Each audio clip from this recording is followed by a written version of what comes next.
세상에서는 환난을 당하나 담대하라. 내가 세상을 이기었노라. 요한복음 16시 33분. 혹시 인생의 시련이 끝나지 않을 것처럼 느껴본 적이 있으신가요? 아마도 경제적인 어려움, 가족 문제, 끝이 보이지 않는 기다림의 시간을 겪고 있을지도 모릅니다. 하지만 좋은 소식이 있습니다. 하나님께서는 항상 그분을 사랑하는 사람들을 위해 선을 이루고 계십니다. 주님은 우리에게 시련을 견딜 수 있는 힘을 주실 뿐만 아니라 그 시련이 끝나고 있음을 보여주는 징조들을 나타내 주십니다. 이 영상에서는 하나님께서 여러분의 시련을 끝내고 계신다는 10가지 분명한 징조에 대해 이야기합니다. 이러한 징조를 깨닫는 것은 믿음을 강화하고 희망을 새롭게 하는 방법입니다. 때로는 가장 절망적인 순간에 하나님께서 문을 여시기 시작하십니다. 이러한 징조들을 알아차리고 인식하는 것이 중요합니다. 여기서 여러분은 다음과 같은 점을 이해하게 될 것입니다. 모든 시련에는 신성한 목적이 있습니다. 가장 어려운 순간에도 하나님은 결코 여러분을 버리지 않으십니다. 시련이 끝나갈 때 하나님은 용기를 북돋아 주기 위해 징조를 보내십니다. 만약 신앙 안에서 계속 성장하고 삶을 영적으로 풍성하게 하는 메시지를 매일 받고 싶다면 지금 바로 채널을 구독하세요. 구독 버튼을 클릭하고 알림벨을 설정하여 하나님께서 여러분을 위해 준비하신 모든 콘텐츠를 놓치지 마세요. 이 일 폭풍 속에서도 느껴지는 내적 평화. 여러분은 삶의 문제들로 둘러싸여 있지만 갑자기 설명할 수 없는 초자연적인 평안이 마음을 채우는 경험을 한 적이 있나요? 이 평안은 인간적인 눈으로는 이해할 수 없지만 하나님께서 역사하신다는 강력한 신호입니다. 하나님께서 여러분의 시련을 끝내실 때 주변 환경이 변화하기 전에 먼저 여러분의 영혼에서 일하기 시작하십니다. 예수님께서는 요한복음 14장 27절에서 이렇게 약속하셨습니다. 평안을 너희에게 끼치노니 곧 나의 평안을 너희에게 주노라. 내가 너희에게 주는 것은 세상이 주는 것 같지 아니하니라. 이 평안은 일시적인 것이 아닙니다. 환경에 좌우되지 않는 견고하고 깊은 평안입니다. 모든 것이 무너지는 것처럼 보일 때도 여러분을 붙잡아주는 평안입니다. 이는 마치 폭풍 속에서도 등대를 바라보며 길을 잃지 않는 선원과 같습니다. 하나님께서 여러분 안에 심어주시는 이 평안은 등대와 같은 역할을 합니다. 어떤 어머니가 집에서 어려운 상황을 마주하고 있다고 상상해 보세요. 밀린 청구서, 아픈 아이들, 직장에서의 문제 등으로 인해 무너질 만한 이유는 충분합니다. 하지만 그녀의 내면이 변합니다. 문제들이 사라져서가 아니라 하나님의 임재를 느끼기 때문입니다. 그녀는 갑자기 아이들에게 미소를 지을 힘을, 도전을 마주할 용기를, 그리고 계속 나아갈 믿음을 발견합니다. 이것이 바로 하나님께서 주시는 평안입니다. 이 평안은 또한 주변 사람들에게도 증거가 됩니다. 사람들은 묻습니다. 이 모든 상황에서도 어떻게 그렇게 침착할 수 있나요? 그들은 이해하지 못할 수 있지만 여러분은 하나님께서 손을 붙잡고 계심을 압니다. 이 평온함은 하늘로부터 오는 직접적인 메시지입니다. 내가 너를 돌보고 있다. 혹시 지금 폭풍 속에 계신가요? 만약 여러분이 혼자 싸우는 것을 멈추고 하나님께 이 평안을 달라고 요청한다면 어떨까요? 모든 것이 괜찮은 척하는 것이 아니라 여러분이 통제할 수 없는 것들을 하나님께 맡기는 것입니다. 상황이 변하기 전에 영혼이 안도감을 느낀다면 그것은 하나님께서 끝이 다가오고 있다. 나를 신뢰하라고 말씀하시는 명확한 신호입니다. 이 평안은 승리의 시작입니다. 하나님은 문제를 해결하실 뿐만 아니라 마음을 변화시키십니다. 어려움 속에서도 이미 이 내적 평화를 경험하고 있다면 해답이 여러분 가까이에 있음을 아십시오. 이 열리기 시작하는 문들. 여러분은 도전적인 상황 속에서도 갑자기 작은 기회들이 어디선가 나타나는 것을 경험한 적이 있나요? 마치 잠겨있던 문들이 아무 이유 없이 열리기 시작하는 것처럼 보입니다. 이는 하나님께서 여러분을 위해 일하시고 시련을 끝내고 계신다는 가장 감동적인 신호 중 하나입니다. 요한계시록 3장 8절에서 예수님은 이렇게 말씀하십니다. 보라, 내가 내 앞에 열린 문을 두었으되 능히 닫을 사람이 없으리라. 하나님께서 문을 여실 때 어떤 인간적이거나 영적인 힘도 그것을 막을 수 없습니다. 그러나 이 문들은 종종 예상치 못한 방식으로 나타나기 때문에 이를 인식하는 것이 중요합니다. 몇 달 동안 새 직장을 찾고 있던 누군가를 떠올려 보세요. 모든 것이 정체되어 있고 거절의 답변만 들려옵니다. 그런데 어느 날 갑자기 예상치 못한 초대가 옵니다. 전화 한 통, 친구의 추천, 혹은 미처 고려하지 않았던 기회가 찾아옵니다. 이는 마치 하나님께서 내가 너를 위해 준비한 길이 여기에 있다. 믿고 걸어가라고 말씀하시는 것과 같습니다. 실제 사례로 큰 재정적 어려움을 겪던 한 여성이 있었습니다. 그녀는 몇 달 동안 해결책을 위해 기도했습니다. 어느 날 단순히 이웃을 돕던 중 이웃이 한 회사를 언급했습니다. 이는 그녀가 필요한 직장을 찾게 되는 계기가 되었습니다. 우연은 사실 기적이었습니다. 이런 열린 문들은 반드시 크고 놀라운 모습으로 나타나는 것은 아닙니다. 때로는 격려의 말 한마디, 뜻밖의 연락, 혹은 전에 생각해 본 적 없는 아이디어로 다가옵니다. 중요한 것은 하나님께서 이러한 문들을 열기 시작하실 때 그 문을 통과할 용기와 지혜도 주신다는 점입니다. 최근 여러분의 삶에 작은 기회들이 나타났다면 이를 무시하지 마세요. 하나님은 세부적인 것들 속에서 일하시며 열린 문 하나하나가 그분의 주권을 보여주는 증거입니다. 중요한 것은 믿고 나아가며 아직 방향이 완전히 명확하지 않더라도 믿음으로 걸어가는 것입니다. 기억하세요. 하나님께서 문을 여실 때 그것은 항상 여러분을 더 나은 곳으로 인도하기 위함입니다.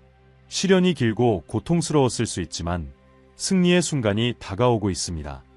하나님께서는 한 번에 하나씩 열린 문을 통해 여러분의 길을 준비하고 계십니다. 삶 시험의 무게가 가벼워지기 시작할 때 여러분은 갑자기 짓누르던 무거운 짐이 조금씩 가벼워지는 것을 느껴본 적이 있나요? 이것은 하나님께서 개입하고 계시다는 가장 명확한 신호 중 하나입니다.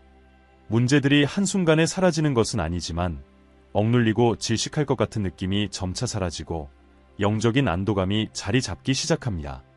예수님은 마태복음 11장 28대 30절에서 이렇게 초대하십니다. 수고하고 무거운 짐진 자들아, 다 내게로 오라. 내가 너희를 쉬게 하리라.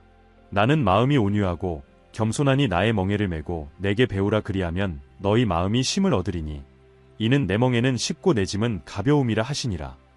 하나님께서 여러분의 시련을 끝내실 때 견딜 수 없을 것 같았던 무게를 하나씩 덜어내 주십니다.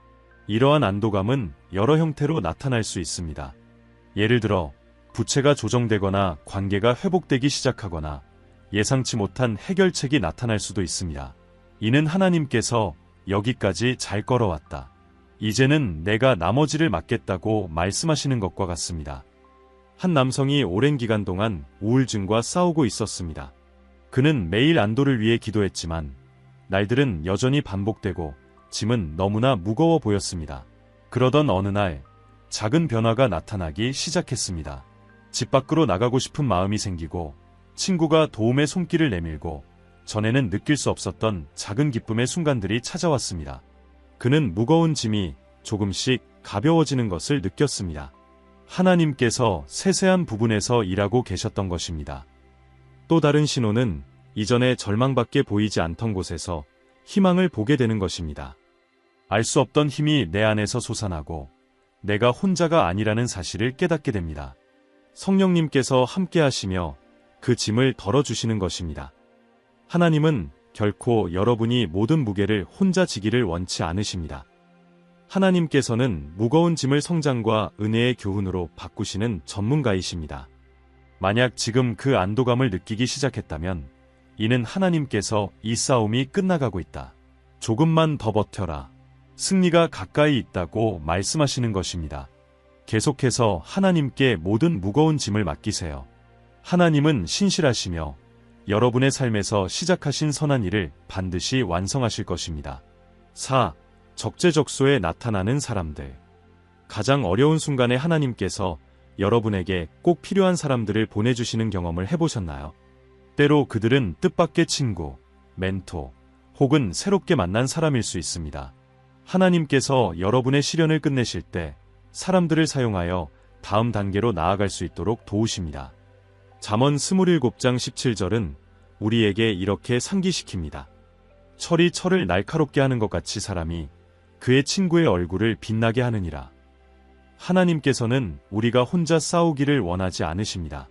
하나님께서 역사하실 때 믿음을 강화하고 해결책을 제시하며 잊고 있었던 약속들을 상기시켜줄 사람들을 보내주십니다. 한 젊은 여성이 연애 관계가 끝난 후 개인적인 위기를 겪고 있었습니다.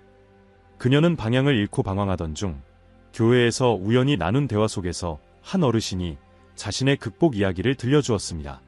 그녀가 필요로 했던 정확한 말을 전해준 이 대화는 그녀와 어르신이 우정을 쌓는 계기가 되었고, 이를 통해 그녀는 감정적, 영적 치유를 경험할 수 있었습니다. 하나님께서 그 어르신을 응답으로 사용하신 것입니다. 이런 연결은 종종 예상치 못한 방식으로 이루어집니다. 때로는 여러분의 실질적인 문제를 해결할 수 있는 경험과 지식을 가진 사람, 예를 들어 변호사나 상담가일 수 있습니다. 또는 적시에 돌아온 오랜 친구일 수도 있습니다.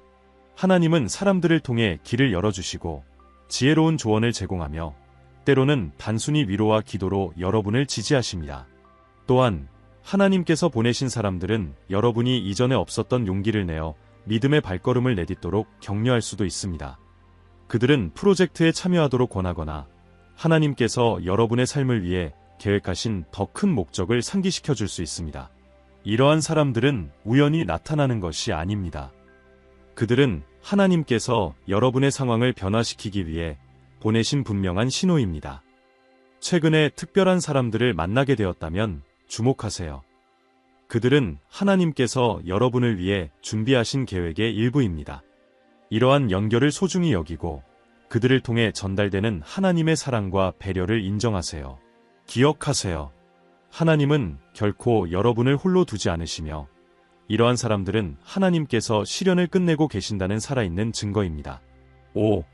기도의 응답이 나타나기 시작할 때 여러분은 오랜 시간 동안 간절히 기도했던 것들이 갑자기 작은 기적으로 나타나는 경험을 한 적이 있나요?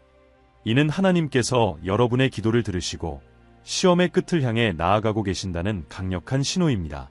이 응답은 때때로 너무 미묘하게 다가와서 우리의 간구에 대한 직접적인 응답임을 깨닫지 못할 수도 있습니다. 예수님께서는 마태복음 7장 7절에서 이렇게 약속하셨습니다. 구하라 그러면 너희에게 주실 것이요. 찾으라 그러면 찾을 것이요. 문을 두드리라 그러면 너희에게 열릴 것이니라. 우리가 기도할 때 하나님은 단지 듣기만 하시는 것이 아니라 정확한 시기에 행동하십니다. 그러나 많은 경우 그 응답은 새벽 해 뜨기 전 비추는 작은 빗줄기처럼 천천히 찾아옵니다. 한 여성이 결혼 생활의 회복을 위해 오랫동안 기도했습니다. 하지만 즉각적인 변화는 보이지 않았고 그녀는 하나님께서 그녀의 기도를 듣지 않으신다고 느꼈습니다.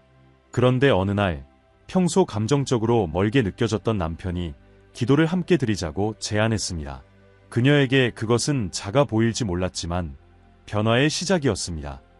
하나님께서는 더 큰 계획을 위해 조금씩 응답하고 계셨던 것입니다. 또 다른 예는 재정적 문제 해결을 위해 기도하던 사람이 다음날 도움의 손길을 받거나 새로운 일자리의 기회를 얻게 되는 경우입니다. 이러한 작은 응답은 하나님께서 여전히 여러분을 기억하고 계시며 모든 기도를 듣고 계심을 상기시켜주는 신호입니다. 중요한 것은 하나님의 응답은 우리가 기대하는 방식으로만 오지 않는다는 점입니다. 때로는 하나님께서 아니 또는 기다려라고 말씀하시기도 합니다. 이는 하나님께서 더 나은 것을 준비하고 계시기 때문입니다. 그럼에도 불구하고 하나님께서는 지혜로운 조언, 평온한 마음 또는 상황이 신비롭게 정렬되는 방식으로 여러분에게 신호를 보내십니다. 작은 응답이라도 느껴진다면 기뻐하세요. 그것은 하나님께서 여러분의 삶을 주관하고 계심을 보여주는 증거입니다. 기도를 멈추지 마세요. 하나님의 응답은 언제나 완벽하며 그분의 이름을 영화롭게 하기에 가장 적절한 순간에 찾아옵니다. 하나님께서는 여러분의 시험이 끝나가고 있음을 나타내고 계십니다. 각 응답은 하나님께서 준비하신 큰 계획의 한 조각입니다. 6. 하나님의 말씀이 마음에 직접적으로 다가올 때 성경을 읽다가 어떤 구절이 마치 지금 여러분을 위해 쓰인 것처럼 느껴진 적이 있나요? 이는 단순한 우연이 아닙니다. 하나님께서 직접 여러분에게 말씀하시며 시험을 끝내고 계심을 확인시켜 주시는 순간입니다. 하나님의 말씀이 더욱 깊고 선명하게 다가올 때 그것은 하나님께서 여러분의 믿음을 새롭게 하시고 새로운 시기를 준비하고 계시다는 신호입니다. 히브리서 4장 12절은 이렇게 말합니다. 하나님의 말씀은 살아있고 활력이 있어 좌우에 날선 어떤 검보다도 예리하여 혼과 영과 및 관절과 골수를 찔러 쪼개기까지 하며 마음의 생각과 뜻을 판단하나니. 우리가 싸움의 끝에 가까워질수록 하나님께서는 성경을 통해 방향을 제시하고 위로하며 불가능해 보였던 응답을 주십니다. 마치 하나님께서 지금 내가 너에게 말하고 있다. 주의 깊게 들어라고 말씀하시는 것처럼 느껴집니다. 예를 들어 정체성의 혼란을 겪으며 기도하던 한 청년이 있었습니다. 그는 이사야 41장 10절을 읽었습니다. 두려워하지 말라, 내가 너와 함께 함이니라. 놀라지 말라, 나는 내 하나님이 됨이니라. 내가 너를 굳세게 하리라, 참으로 너를 도와주리라, 참으로 나의 의로운 오른손으로 너를 붙들리라. 이 말씀은 그의 마음을 강하게 두드렸고 그는 도전들을 맞설 새로운 힘을 얻었습니다. 그는 하나님께서 자신과 함께 계심을 확신하며 그 힘든 시기를 헤쳐나가기 시작했습니다. 때로는 설교나 찬양, 아침 묵상에서 이런 신호를 받을 수 있습니다. 페이지 위의 글자가 갑자기 살아 움직이는 것처럼 느껴지고 하나님께서 곁에 앉아 계시며 내가 여기 있다. 모든 것이 내 손안에 있다고 말씀하시는 것 같습니다. 또한 하나님의 말씀은 실질적인 전략을 제공하기도 합니다. 누군가를 용서해야 할 필요성, 믿음의 발걸음을 내딛는 것, 혹은 단순히 더 많은 인내심을 갖고 기다리는 방법 등을 알려주실 수 있습니다. 하나님께서는 성경을 여러분의 나침반으로 사용하여 안개 속에서도 길을 안내하십니다. 만약 최근 하나님의 말씀이 더욱 강렬하게 다가오고 있다면 주목하세요.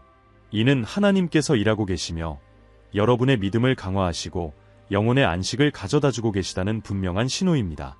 시험의 끝이 가까워지고 있음을 알려주시는 것이며 그분의 말씀은 다가올 승리를 예고하는 확인입니다. 성경을 계속 읽고 묵상하세요. 하나님의 말씀이 바로 여러분의 승리를 위한 다음 단계를 드러내는 열쇠입니다. 7. 아직 모든 답을 얻지 못했음에도 감사함을 느낄 때. 혹시 싸움의 한가운데서 갑자기 간단한 것들에 감사하게 되는 자신을 발견한 적이 있나요? 문제들이 아직 해결되지 않았음에도 불구하고 느끼는 이 감사는 하나님께서 여러분의 시련을 끝내고 계심을 보여주는 가장 아름다운 신호 중 하나입니다. 하나님께서 여러분의 관점을 변화시키시며 승리를 찬양으로 맞이할 준비를 하고 계심을 나타냅니다. 데살로니가전서 5장 18절은 이렇게 말합니다. 범사에 감사하라. 이것이 그리스도 예수 안에서 너희를 향하신 하나님의 뜻이니라. 이 감사는 논리에서 오는 것이 아니라 성령님께서 여러분의 마음 속에서 역사하시며 주시는 것입니다. 그것은 하나님께서 여러분의 힘을 새롭게 하시고 고통 너머의 것을 볼 수 있는 눈을 열어주고 계심을 보여줍니다. 예를 들어 어려운 진단을 받은 누군가가 처음에는 걱정으로 가득 찼지만 시간이 지나면서 작은 것들에 감사하기 시작했다고 상상해보세요. 좋은 진료 결과, 가족의 지지, 심지어 침대에서 일어날 힘에 감사하기 시작합니다. 이 태도의 변화는 하나님께서 그 영혼 속에서 일하고 계심을 보여줍니다. 감사는 또한 시련 속에서 영적으로 얼마나 성장했는지를 깨달을 때 나타납니다. 더 많이 기도하고 하나님을 더 깊이 신뢰하며 자신도 몰랐던 힘을 발견했을 때 여러분은 미래의 축복뿐 아니라 하나님께서 이미 내 안에서 행하신 일에 대해서도 감사하게 됩니다. 또한 주변의 작은 것들에서 하나님의 세심한 돌보심을 느낄 때 감사가 솟아오릅니다. 평화를 주는 석양, 힘이 되는 대화, 또는 고요한 순간에 느껴지는 하나님의 임재 등이 그러한 예입니다. 이 감사는 하나님께서 단 한순간도 여러분을 떠나지 않으셨다는 증거입니다. 여러분이 이런 감사를 느끼기 시작했다면 이는 하나님께서 여러분의 승리가 가까이 왔음을 보여주시는 신호입니다. 싸움 중에도 감사하는 것은 믿음의 행위이며 하나님께서 약속하신 것을 이루실 것이라는 인정입니다. 감사의 마음을 계속 키우세요. 그렇게 할 때 하나님의 계획과 하나가 되어 그분께서 준비하신 축복을 받을 준비가 되는 것입니다. 8. 시련의 의미가 보이기 시작할 때 너무 어려워서 이유를 알 수 없던 상황이었지만 갑자기 그 고통이 목적을 가지기 시작했다고 느낀 적이 있나요? 이것은 하나님께서 여러분의 시련을 끝내고 계심을 보여주는 명확한 신호 중 하나입니다. 고통 뒤에 숨겨진 목적을 보게 될 때 하나님께서 이 단계를 마무리하시며 여러분에게 영원히 남을 교훈을 드러내고 계신 것입니다. 로마서 8장 28절은 이렇게 말씀합니다. 우리가 알거니와 하나님을 사랑하는 자 곧 그의 뜻대로 부르심을 받은 자들에게는 모든 것이 합력하여 선을 이루느니라. 혼돈처럼 보였던 것들이 하나님의 완벽한 계획의 일부로 드러나기 시작합니다. 모든 답이 한꺼번에 주어지는 것은 아니지만 그 고통이 더 큰 목적을 위한 것이었음을 이해하게 됩니다. 예를 들어 길고 고통스러운 실직 기간을 겪었던 누군가가 있다고 상상해 보세요. 그 시간 동안 그는 기도하고 기다리며 하나님만을 의지하는 법을 배웠습니다.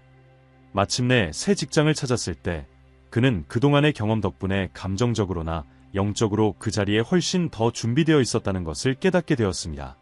눈물과 기도 하나하나가 이 순간을 준비한 것입니다. 또 다른 예는 관계에서 반복적인 거절을 경험한 사람입니다. 처음에는 하나님께서 침묵하시는 것처럼 보였지만 시간이 지나면서 그 모든 아니오가 잘못된 선택으로부터 보호해 주신 것이었음을 깨닫습니다. 기다림의 시간은 그를 더 성숙하게 만들었고 지금은 하나님을 영화롭게 하는 새로운 관계를 누리고 있습니다. 시련의 의미가 보이기 시작한다고 해서 그것이 쉬웠다는 것을 의미하지는 않습니다. 하지만 하나님께서는 그 모든 어려움을 사용하여 여러분의 성품을 빚고 믿음을 강화하며 더 큰 일들을 준비하도록 하셨습니다. 마치 해결되지 않을 것 같았던 퍼즐 조각들이 점차 완성된 그림을 보여주는 것과 같습니다. 이런 깨달음의 순간은 하나님께서 여러분에게 항상 함께 하셨다는 사실을 상기시켜줍니다. 아직 모든 것이 완전히 명확하지는 않을 수 있지만 여정이 같이 있음을 알게 됩니다. 여러분은 더 강하고 더 지혜롭고 하나님과 더 가까워졌습니다. 만약 여러분이 시련 속에서 목적을 보기 시작했다면 기뻐하세요. 이는 하나님께서 시험의 계절을 마무리하고 계시며 더 큰 일이 다가오고 있음을 보여주는 신호입니다. 하나님께서 여러분의 이야기를 사용하여 그분의 영광을 나타내고 다른 사람들에게 영감을 주실 것입니다. 마음속에 새로운 희망이 넘쳐날 때 혹시 폭풍 한가운데서 잃어버렸던 희망의 불씨가 다시 살아나는 것을 느껴본 적이 있나요? 마치 내면 깊은 곳에서 모든 것이 잘 될 거야. 하나님께서 일하고 계셔. 라고 속삭이는 듯한 느낌이 듭니다. 이것은 하나님께서 여러분의 시험을 끝내고 계심을 보여주는 강력한 신호 중 하나입니다. 눈에 보이는 변화가 없어도 희망이 다시 살아난다면 이는 하나님께서 여러분의 영혼에 새로운 숨결을 불어넣고 계신 것입니다. 로마서 15장 13절은 이렇게 말합니다. 소망의 하나님이 모든 기쁨과 평강을 믿음 안에서 너희에게 충만하게 하사 성령의 능력으로 소망이 넘치게 하시기를 원하노라. 이 희망은 단순한 낙관주의와는 다릅니다. 상황에 기반하지 않고 하나님의 일하심을 향한 확신에 근거한 희망입니다. 예를 들어 복잡한 치료를 받으며 병원에 드나들던 한 사람이 있다고 상상해 보세요. 몇 달 동안 그는 낙담하고 모든 힘을 잃은 것처럼 느꼈습니다. 하지만 어느 날 기도 후에 다른 느낌이 들기 시작했습니다. 내면에 작은 희망의 불꽃이 피어나며 하나님께서 자신을 돌보고 계시다는 확신이 생겼습니다. 그때부터 그는 도전에 맞설 힘과 에너지를 찾았고 심지어 주변 사람들을 격려하기도 했습니다. 이는 하나님께서 그 마음을 새롭게 하고 계신 증거입니다. 또 다른 사례로는 더 나은 미래를 꿈꾸기 시작하는 순간을 들 수 있습니다. 예를 들어 새로운 직업의 기회나 관계 회복을 위해 기도하던 중 아무 변화가 없는데도 불구하고 미래가 긍정적으로 느껴지기 시작한다면 그것은 성령님께서 하나님이 약속하신 축복을 상기시켜 주시는 것입니다. 이런 희망은 여러분 주위의 사람들에게도 영향을 미칩니다. 변화된 태도는 다른 사람들에게도 영감을 주며 하나님의 능력을 증거합니다.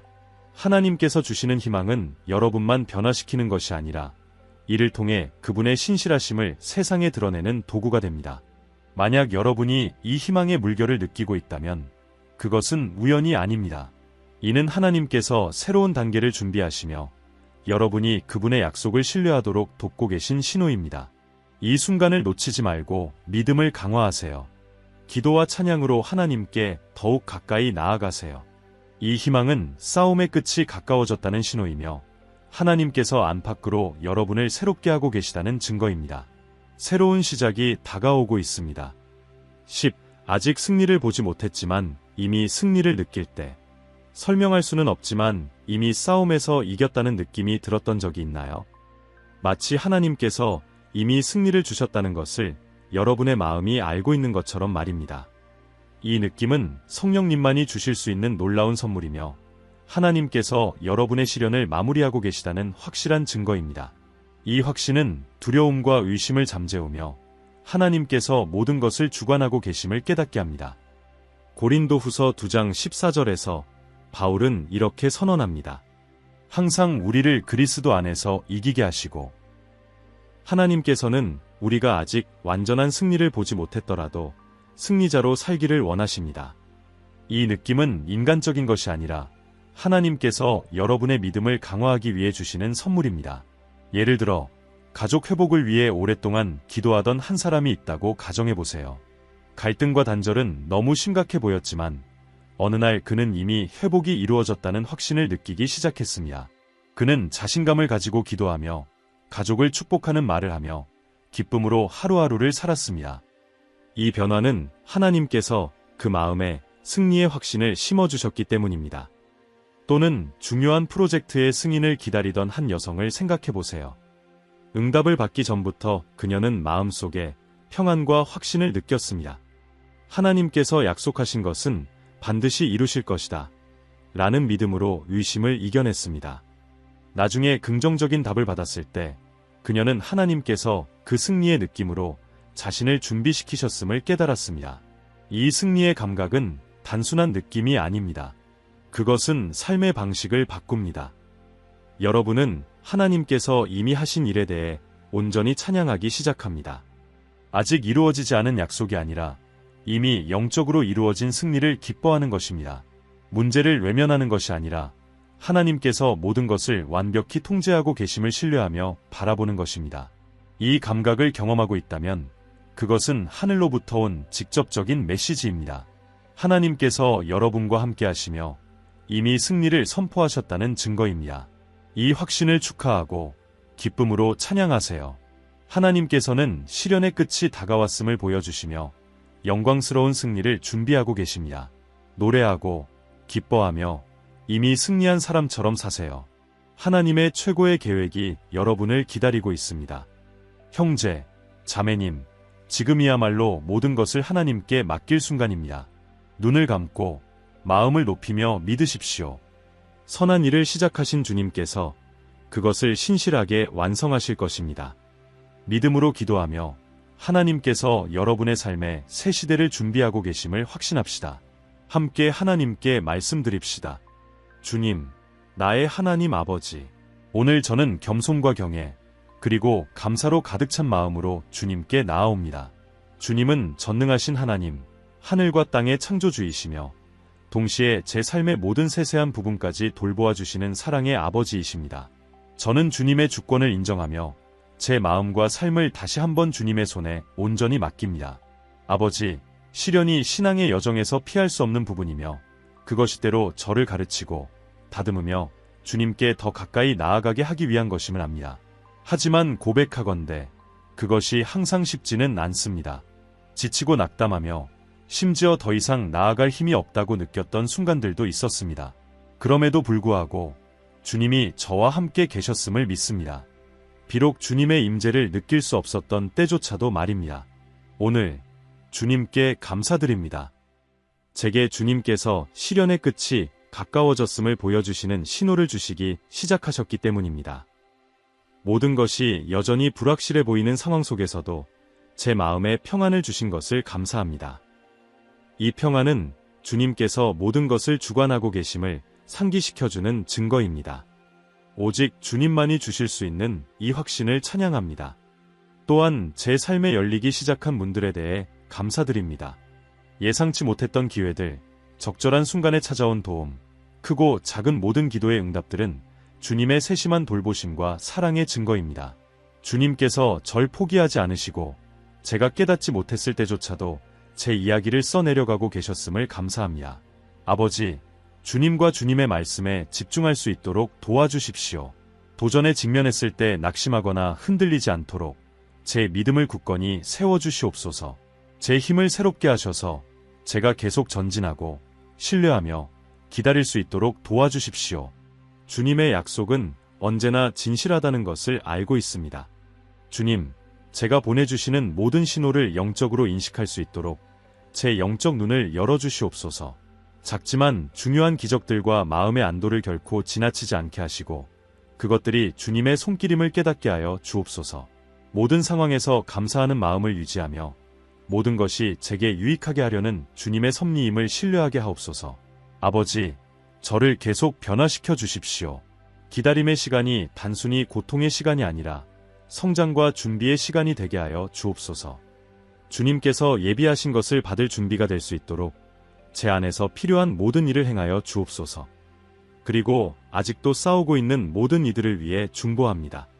그들이 주님의 역사하심을 보지 못하고 있을지라도 그들에게 위로와 평안, 희망을 보내 주옵소서. 그들이 주님의 임재를 느끼고 승리가 다가오고 있음을 깨닫게 하옵소서. 시작하신 선한 일을 반드시 완성하실 주님을 신뢰하며 예수님의 이름으로 기도드립니다. 아멘. 하나님께서 여러분의 시련을 마무리하고 계심을 보여주는 신호들은 마치 하늘에서 보내는 선물과도 같습니다. 이 신호들은 여러분의 믿음을 강화하고 희망으로 가득 채우기 위해 주어집니다. 평안한 마음, 열리는 문들, 무거운 짐이 가벼워지는 경험, 그리고 적재적소에 나타나는 사람들, 이 모든 것은 단순한 우연이 아닙니다. 이는 하나님께서 내가 너를 돌보고 있으며 너희 싸움이 끝나가고 있다고 말씀하시는 증거입니다. 우리가 직면하는 모든 시련에는 목적이 있습니다. 비록 당장 이해할 수 없을지라도 하나님께서는 우리 삶에 이유 없이 고통을 허락하지 않으십니다. 여러분이 겪었던 싸움은 마음을 다듬고 하나님께 더 가까이 나아가게 하며 여러분 안에 숨겨진 강인함을 드러내는 기회였습니다. 로마서 8장 28절은 이렇게 말씀합니다. 하나님을 사랑하는 자 곧 그의 뜻대로 부르심을 받은 자들에게는 모든 것이 합력하여 선을 이루느니라. 이 말씀은 우리가 겪는 가장 어려운 상황 속에서도 하나님께서 고통을 축복으로, 혼돈을 영적 성장으로 바꾸고 계심을 상기시켜 줍니다. 시련이 끝날 때가 되면 하나님께서 분명한 신호를 보내주십니다. 더 이상 불가능할 것 같던 평안이 여러분의 마음을 채우기 시작합니다. 막혀있던 길이 열리고 기도에 대한 응답이 크고 작게 나타납니다. 이 신호들은 단순히 하나님의 사랑을 상기시켜주는 것이 아니라 하나님을 더욱 신뢰하라는 초대이기도 합니다. 여러분이 하나님과 함께 이미 이겨낸 것들을 되돌아보세요. 그 싸움은 여러분을 강하게 했고 더 깊은 기도의 자리로 인도했으며 하나님께 완전히 의지하는 법을 가르쳤습니다. 이는 끝이 아니라 더 크고 놀라운 일의 시작입니다. 이제 여러분에게 묻고 싶습니다. 지금 여러분의 삶 속에서 어떤 신호를 보고 계신가요? 하나님께서 여신 새로운 문인가요? 아니면 마음 깊은 곳에서 오는 평안, 혹은 해결되기 시작한 문제들인가요? 이 신호들은 하나님께서 일하고 계심을 보여주는 증거입니다. 이 순간을 감사함으로 채우세요. 하나님께서는 여러분을 위해 놀라운 일을 준비하고 계십니다. 이번 주에는 이 신호 중 하나를 묵상하며 하나님께서 주시는 평안이나 희망, 혹은 주위 사람들을 통해 주시는 은혜를 깊이 생각해 보세요. 너희 안에서 착한 일을 시작하신 이가 그리스도 예수의 날까지 이루실 줄을 우리는 확신하노라. 빌립보서 1장 6절. 하나님은 신실하시며 그분을 신뢰하는 자들을 결코 버리지 않으십니다. 여러분이 겪었던 모든 것은 헛되지 않았습니다. 흘렸던 눈물과 드렸던 기도, 그리고 견뎌냈던 싸움은 모두 여러분의 마음을 다듬고 더 큰 일을 위해 준비하는 과정이었습니다. 하나님께서는 광야를 정원으로, 폭풍을 승리의 증언으로 바꾸십니다. 오늘 나눈 신호들은 하나님께서 여러분 삶에서 일하고 계신 증거입니다. 그분의 평안, 열리는 문, 그리고 새롭게 솟아나는 희망은 모두 여러분에게 내가 너와 함께 있다, 승리가 다가오고 있다고 말씀하시는 것입니다. 여정이 얼마나 길고 힘들었든 하나님께서는 항상 여러분 곁에 계셨습니다. 그분의 모든 약속은 이루어지고 있습니다. 비록 지금 당장은 모든 것을 이해할 수 없더라도 하나님께서 모든 것을 선하게 이끌고 계심을 믿으십시오. 그러니 신뢰하세요. 믿음 안에서 흔들리지 마세요. 하나님은 단 한 번도 싸움에서 패하신 적이 없으며 여러분은 이미 승리의 편에 서 있습니다. 여러분의 이야기는 아직 쓰여지고 있으며 그 끝은 상상할 수 없을 만큼 놀라울 것입니다. 이 진리가 오늘 여러분의 마음을 채우게 하세요. 하나님께서 여러분 안에서 시작하신 일을 반드시 완성하실 것입니다.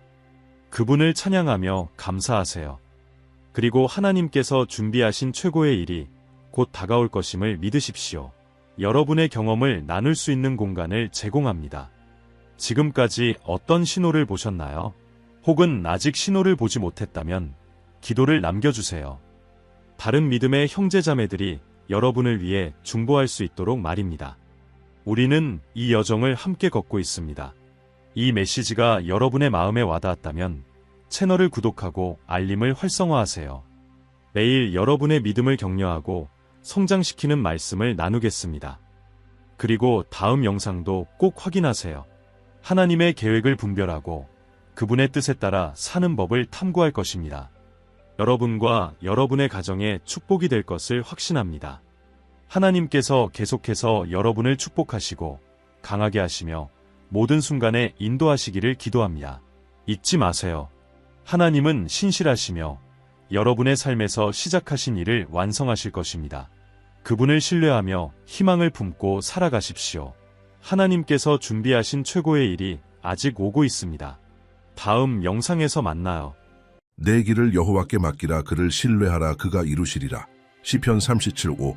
이 약속은 어두운 날에 하나님께서 주시는 포옹과 같습니다. 이 말씀은 우리에게 안식과 인도하심, 위로가 있음을 상기시켜 줍니다. 하나님 안에 쉬기로 결단하는 자에게 말이죠. 모든 것이 서두름과 힘, 즉각적인 응답을 요구하는 세상 속에서 하나님은 우리에게 단순히 믿으라고, 맡기라고 초대하십니다. 우리의 손이 아닌 하나님의 손에 맡기라고 하십니다. 우리는 종종 스스로 모든 것을 해결하려 합니다. 우리의 힘으로 싸우고 계획을 세우고 전략을 짜지요. 하지만 어느 순간 영혼이 외칩니다. 더는 못하겠어. 바로 그때 하나님께서 일하십니다. 당신이 항복할 때 그것은 포기가 아니라 당신보다 무한히 더 지혜롭고 전능하며 사랑이 많으신 분이 계심을 인정하는 것입니다. 그분은 당신의 아픔을 보시고 가장 작은 속삭임도 들으십니다. 얼마나 많은 밤을 말없이 울며 보냈나요? 말을 할 힘조차 없어 조용히 기도한 적은 또 얼마나 많았나요? 하나님은 그 모든 속삭임을 들으셨습니다. 그분은 당신이 짊어진 짐의 무게를 아시고 혼자 짊어지길 원하지 않으십니다. 하나님은 당신의 고통에 무관심하지 않으십니다. 오히려 당신의 상처 속에서 치유를 이루시고 침묵 속에서 그분의 음성을 드러내십니다. 이 영상은 맡김에 대한 초대입니다. 체념이 아니라 믿음과 기대가 가득한 맡김입니다. 하나님의 손 안에서는 끝처럼 보이는 것이 곧 시작이 됩니다. 맡김은 깊은 믿음의 행위입니다. 그것은 신뢰와 겸손, 용기를 요구합니다. 성경에는 모든 것을 하나님께 맡겼을 때에야 비로소 승리한 사람들의 이야기가 가득합니다. 노예로 팔려가고 억울하게 감옥에 갇힌 요셉은 신뢰했습니다. 사울에게 쫓긴 다윗은 하나님 안에서 안식했습니다. 겟세마네 동산에서 예수님은 말씀하셨습니다. 아버지, 아버지의 뜻이라면 이 잔을 내게서 옮기시옵소서. 그러나 내 원대로 마시옵고 아버지의 원대로 되기를 원하나이다. 누가복음 22:42. 맡기는 것은 약함이 아닙니다. 그것은 믿음입니다. 주님, 이해는 못하지만 믿습니다. 라고 고백하는 것입니다. 시편 34:18은 말합니다. 여호와는 마음이 상한 자에게 가까이 하시고 충심으로 통회하는 자를 구원하시는도다. 하나님은 가까이 계십니다. 마음이 상할 때, 이유 없이 눈물이 흐를 때 하나님은 더 가까이 다가오십니다. 그리고 가장 놀라운 것은 하나님은 당신의 고통을 보실 뿐만 아니라 당신의 노래를 들으신다는 것입니다. 고통 속에서도 조용히 불러보는 그 찬양, 아직도 믿으려 애쓰며 예배하려 애쓰며 부르는 그 찬양, 그 깨어진 노래 속에서 하나님은 기적을 만드십니다. 이 영상을 끝까지 시청하면 당신은 자신의 삶, 고통, 꿈, 두려움 모두를 하나님께 온전히 맡기는 데 도움이 되는 견고한 기독교적 원칙들로 인도받게 될 것입니다. 하나님의 손에 맡긴다는 것은 수동적인 태도가 아니라 능동적인 행동이라는 것을 배우게 될 것입니다. 그것은 신뢰하고 안식하며 믿음으로 행동하는 것입니다. 이러한 맡김이 어떻게 당신의 고통을 목적으로, 기다림을 축복으로 바꿀 수 있는지를 이해하게 될 것입니다. 이 콘텐츠는 당신의 마음을 향한 하늘의 살아있는 메시지입니다. 여기에 담긴 모든 단어는 기도로 준비되었으며 어려운 시기 속에서도 하나님의 돌보심과 인도하심을 느낄 수 있도록 하기 위함입니다. 평안, 위로, 인도하심이 필요하다면 이 영상이 끝날 때까지 저와 함께 해주세요. 하나님은 당신에게 직접 말씀하시길 원하십니다. 만약 이 메시지가 지금 당신에게 다가왔다면 지금 바로 채널을 구독해주세요. 이곳에서는 매일같이 당신의 믿음을 세우고 소망을 새롭게 하며 하나님의 마음에 더 가까이 가도록 돕는 콘텐츠들이 올라옵니다. 이는 믿음의 불씨를 꺼뜨리지 않고 하나님의 말씀이 계속해서 당신을 먹이도록 하는 방법입니다. 원칙 1. 고통은 하나님과의 친밀함으로의 초대입니다. C.S. 루이스는 이렇게 말했습니다. 하나님은 우리의 즐거움 속에서 속삭이시고 양심 속에서 말씀하시며 고통 속에서 외치신다. 고통은 귀먹은 세상을 깨우는 하나님의 확성기다. 이 문장은 강하게 느껴질 수 있고 어쩌면 불편하게 들릴 수도 있지만 강력한 진리를 담고 있습니다. 고통은 하나님이 우리의 주의를 끌기 위해 사용하는 가장 직접적인 방법일 수 있다는 것입니다. 많은 사람들이 오랜 시간 동안 독립적으로 살아가며 오직 자신만을 신뢰하다가 어느 날 무언가가 일어나 그들의 삶의 기반을 흔듭니다. 상실, 병, 배신, 그리고 더는 버틸 힘이 없을 때 영혼은 위를 바라봅니다. 바로 그 순간 많은 사람들이 하나님과의 첫 진짜 만남을 갖게 됩니다. 많은 사람들이 생각하듯 하나님은 우리의 고통을 벌로 주시는 분이 아닙니다. 오히려 하나님은 그 고통을 통해 우리를 끌어당기십니다. 하나님은 우리의 고통을 기뻐하지 않으시지만 그 고통을 구속하시고 사용하십니다. 루이스는 이 사실을 단지 이론으로가 아니라 경험으로 알게 되었습니다. 그는 사랑하는 아내를 암으로 잃었고 그 아픔을 슬픔의 해부라는 책에 기록했습니다. 그 책에서 그는 질문과 슬픔, 심지어 분노도 숨기지 않았습니다. 하지만 그 모든 것 속에서 그는 한 가지를 점점 더 깨닫게 됩니다. 하나님은 멀리 계시지 않았습니다. 오히려 하나님은 그 어느 때보다 가까이 계셨습니다. 아마 당신도 알고 있을 것입니다. 혹은 당신 자신이 인생에서 가장 깊은 고통의 한가운데서 처음으로 진짜 기도를 시작했던 사람을, 그것은 오은 기도나 형식적인 말이 아닌 진짜 대화였고 깊고 때로는 눈물로 가득한 기도였습니다. 바로 그 자리에서 믿음은 이론에서 경험으로 바뀝니다. 고통은 우리로 하여금 의지하는 법을 가르칩니다. 해답이 아닌 하나님의 임재 안에서 위로를 찾도록 인도합니다. 모든 것이 무너질 때 우리는 하나님만은 결코 무너지지 않으신다는 것을 깨닫게 됩니다. 이런 이야기 중 하나는 오랜 세월 아이를 갖기 위해 애썼던 한 여성의 이야기입니다. 그녀는 교회에서 활발히 활동했고 성경도 잘 알고 있었지만 실제로는 개인적인 믿음보다는 사회적인 신앙 속에 살고 있었습니다.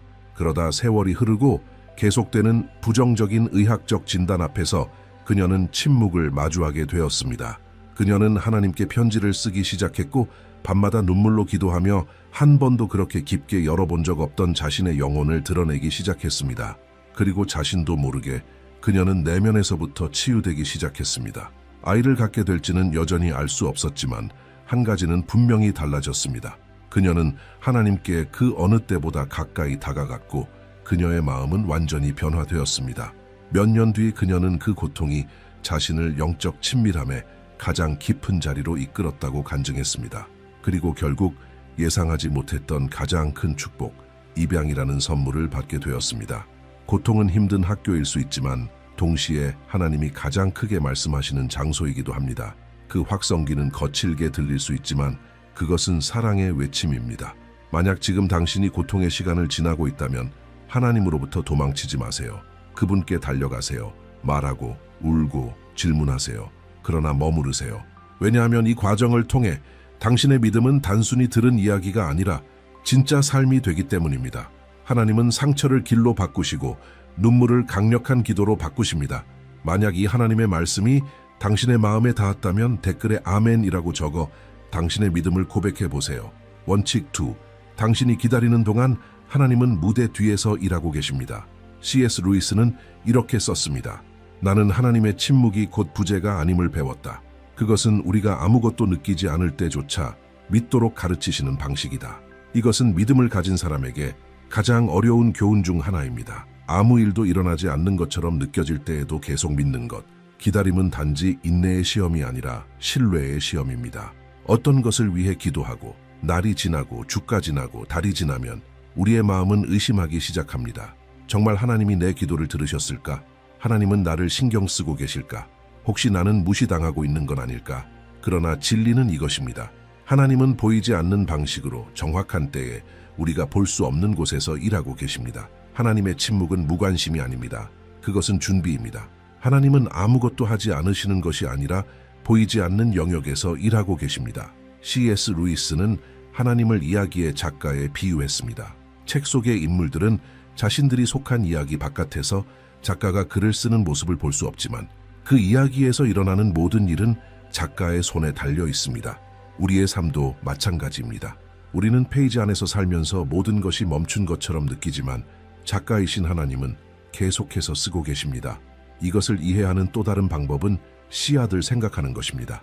씨앗이 심기면 몇 주 동안 표면에서는 아무 일도 일어나지 않는 것처럼 보입니다. 아무 변화도 없어 보이죠. 하지만 땅 아래에서는 뿌리가 자라고 있고 식물이 자랄 수 있도록 구조가 형성되고 있습니다. 만약 기다리는 것이 지겨워서 중간에 씨앗을 파헤쳐버린다면 자라고 있던 것을 스스로 파괴하게 됩니다. 믿음도 마찬가지입니다. 하나님은 우리가 기다리는 동안 우리 안에 뿌리를 내리고 계십니다. 눈에는 보이지 않아도 무언가가 태어나고 있는 중입니다. 한 청년 필리페의 이야기를 들려드릴게요. 그는 대학을 마치고 해외에서 일하기를 꿈꾸며 준비했습니다. 여러 번 면접을 보고 기도하고 준비했지만 아무런 응답이 없었습니다. 몇 달이 지나면서 그는 낙담했고 지치기 시작했으며 하나님께서 자신의 꿈에 관심이 있는지조차 의심하게 되었습니다. 그러던 중 친구의 권유로 지역 아동사역 자원봉사를 하게 되었고 그곳에서 선교사 가정을 만나게 됩니다. 몇 주 뒤 그는 그들에게서 전임사역의 기회를 제안받게 되었는데 그곳은 바로 그가 항상 꿈꾸던 바로 그 나라였습니다. 모든 지연처럼 보였던 순간들은 사실 정렬의 시간들이었습니다. 헛된 시간처럼 느껴졌던 순간은 하나님께서 연결고리를 준비하고 계셨던 시간이었습니다. 그는 깨달았습니다. 자신이 기다리던 것은 단지 문이 아니라 그 문이 열릴 정확한 때였다는 것을. 믿음으로 기다린다는 것은 매일같이 이렇게 고백하는 것입니다. 주님, 저는 보지 못하지만 믿습니다. 그리고 단지 내가 원하는 것을 이루실 것을 믿는 것이 아니라 하나님께서 가장 좋은 것을 아시며 완벽한 순간에 이루신다는 것을 믿는 것입니다. 당신이 기도하는 동안 하나님은 일하고 계십니다. 당신이 잠든 동안에도 하나님은 준비하고 계십니다. 당신이 울고 있을 때에도 하나님은 당신을 빚고 계십니다. 모든 것이 멈춘 것처럼 보여도 하늘은 여전히 움직이고 있습니다. C.S. 루이스는 우리에게 가르쳐 줍니다.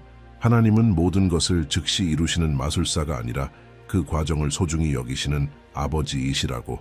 그리고 그 과정 속에서 하나님은 단지 응답을 준비하시는 것이 아니라 우리를 다시 빚고 계십니다.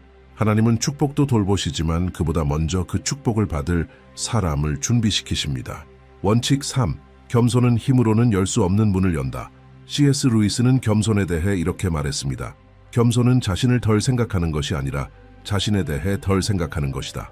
이것은 자기중심적인 시야를 넘어서 모든 것을 이끄시는 더 크신 하나님을 인정하고 우리의 모든 걸음이 그분께 달려있다는 것을 고백하는 태도입니다.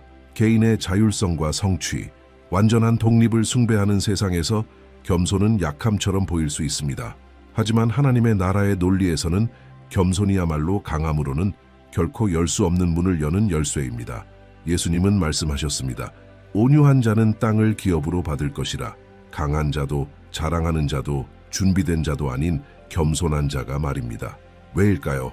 겸손은 하나님께서 일하실 수 있는 공간을 만들어주기 때문입니다. 교만한 사람은 벽을 세우고 겸손한 사람은 창문을 엽니다. 루이스는 이 주제에 대해 깊이 묵상했습니다. 그는 교만이 단순한 죄가 아니라 다른 모든 죄의 뿌리라고 말했습니다.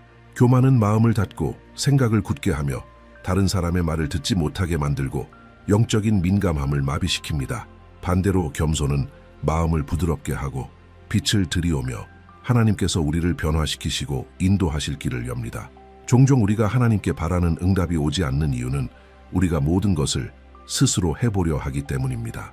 자신에게, 타인에게, 세상에 무언가를 증명하려는 욕심으로 인해 하나님의 일하심을 막아버리는 것입니다. 하나님은 겸손한 자를 높이십니다. 왜냐하면 겸손한 자는 하나님의 자리를 인정하기 때문입니다. 이것을 인간관계로 비유해 볼 수 있습니다. 흔히 있는 상황을 상상해 보세요. 두 사람이 단순한 오해로 인해 갈등을 겪게 됩니다. 한 문장이 잘못 해석되었고 한 행동이 오해를 불러일으켜 결국 거리가 생깁니다. 며칠이 지나도 아무도 먼저 연락하지 않습니다. 애정이 없어서가 아니라 자존심 때문입니다. 두 사람 모두 상대가 먼저 다가오기를 기다립니다. 그러다 마침내 한 사람이 먼저 내려놓기로 결심합니다. 적기 때문에가 아니라 회복이 이기는 것보다 더 소중하다는 걸 알았기 때문입니다. 그 사람은 이렇게 짧고 진심 어린 메시지를 보냅니다. 혹시 이야기 나눌 수 있을까요? 어떤 일이 있었는지 더 잘 이해하고 싶어요. 그 단순한 행동이 상대방의 다친 마음을 무너뜨리고 화해와 치유, 더 나아가 관계의 성장을 이끌게 됩니다. 두 사람의 교만이 거의 무너뜨릴 뻔한 것을 한 사람의 겸손이 회복시킨 것입니다. 겸손은 또한 우리가 모든 해답을 가지고 있지 않다는 사실을 인정할 때 나타납니다. 루이스는 이렇게 말했습니다. 만약 하나님이 하나님이시라면 그분의 지혜는 우리의 지혜보다 훨씬 높습니다. 마치 어른의 이해가 아이의 이해보다 높은 것처럼요. 아이는 왜 저녁 먹기 전에 사탕을 먹을 수 없는지, 왜 병원에 가야 하는지, 왜 혼자 길거리에서 놀 수 없는지를 이해하지 못합니다. 하지만 아버지는 압니다. 아이의 신뢰는 이해에서 오는 것이 아니라 관계에서 나옵니다. 하나님과의 관계도 마찬가지입니다. 설명을 요구하기보다는 겸손은 쉬는 법을 배웁니다. 사무엘이라는 청년의 이야기를 들은 적이 있습니다. 그는 오랜 세월 성공적인 커리어를 쌓기 위해 노력했습니다. 최선을 다하고 열심히 일했지만 아무것도 잘 풀리지 않았습니다. 그러던 어느 날 그는 자신이 목적보다는 인정을 쫓고 있다는 사실을 깨달았습니다. 그의 삶은 단지 내가 할 수 있다는 걸 증명하려는 싸움이 되어 있었고, 그러면 그럴수록 더 많은 실패를 경험했습니다. 그러던 중 그는 겸손에 관한 설교를 듣고 아주 단순한 기도를 드렸습니다. 주님, 제 힘으로 하려는 것이 지쳤습니다. 제 손이 아닌 주님의 손에서 오는 것을 원합니다. 그 기도는 그의 인생 방향을 완전히 바꾸어 놓았습니다. 그는 주목받기를 원하던 삶을 멈추고 조용히 섬기기 시작했습니다. 사람들을 도왔고 청년들을 지도했고 아무도 원하지 않는 자리를 기꺼이 맡았습니다. 그리고 바로 그 숨겨진 자리에서 하나님은 그를 준비시키셨습니다. 몇 달 후 그는 전혀 예상치 못한 방식으로 중요한 프로젝트의 리더로 초대받게 되었습니다. 그것은 노력의 결과가 아니라 목적의 열매였습니다. 자랑에서 비롯된 것이 아니라 겸손에서 태어난 열매였습니다. 겸손은 우리가 원하는 자리에 우리 자신을 억지로 끼워 맞추는 것이 아니라 하나님께서 원하시는 자리에 우리를 두실 수 있도록 허락하는 것입니다. 겸손한 사람은 쉼을 알고 귀를 기울이며 배웁니다. 그리고 섬기고 자라납니다. 겸손은 성령님께서 우리를 빚으시고 다듬으시고 인도하시고 높이실 수 있는 공간을 만듭니다. 겸손은 자신을 낮추는 것이 아니라 하나님께서 우리 안에서 높아지시도록 자리를 내어드리는 것입니다. 그래서 삶이 너무 힘겹게 느껴질 때, 문들이 열리지 않을 때, 모든 것이 무겁게만 느껴질 때, 그때는 이렇게 물어볼 시간일지도 모릅니다. 나는 지금 내 힘으로 살고 있는가? 아니면 하나님의 의존 속에 살고 있는가? 겸손이야말로 당신이 오랫동안 기다려온 것을 열어줄 열쇠일 수 있습니다. 원칙 4. 믿음은 생각이 아니라 실천 속에서 자란다. C.S. 루이스는 믿음이 추상적인 감정이 아니라 매일의 실천이라고 깊이 믿었습니다. 그에게 믿음이란 근육처럼 단련되어야 하는 것이었습니다. 그는 이렇게 말했습니다. 믿음은 하나의 덕목이기 때문에 반드시 실천되어야 한다. 단지 하나님을 신뢰한다고 말하는 것만으로는 충분하지 않습니다. 우리는 신뢰하는 자답게 살아가야 합니다. 두려움이 있을 때에도 걸음을 내딛고, 이해되지 않을 때에도 순종하며, 동기가 사라질 때에도 계속 가는 것, 그것이 믿음입니다. 루이스는 입으로는 말하지만 마음으로는 다른 것을 느끼는 내적 갈등을 잘 알고 있었습니다. 그러나 그는 이렇게도 말했습니다. 느끼기 전까지 기다리면 우리는 결코 행동하지 못할 것이다. 믿음은 실천 속에서 성장합니다. 많은 사람들이 강한 믿음을 갖기를 원하면서도 정작 그 믿음이 필요한 상황을 피하려 합니다. 기적을 바라지만 담대하게 기도하는 것을 피하고, 응답을 원하지만 하나님께서 어렵게 요구하실 때는 순종을 주저합니다. 방향을 구하지만 하나님의 음성을 들을 시간을 내지 않습니다. 믿음은 편안한 환경에서 자라지 않습니다. 믿음은 도전의 한복판에서 자랍니다. 루이스는 이것을 언어를 배우는 과정에 비유했습니다. 문법을 배우고 단어를 외우고 책을 읽는다고 해도 진짜 배움은 말을 해보고 실수하고 반복하고 부딪히며 일어납니다. 하나님과의 관계도 같습니다. 신뢰는 신뢰함으로 배우게 됩니다. 이를 다른 방식으로 표현해 보겠습니다. 누군가 운전면허를 따기로 결심했다고 생각해 보세요. 아무리 이론 수업을 많이 들어도 결국에는 운전대 뒤에 앉아 도로 위로 나가야 합니다.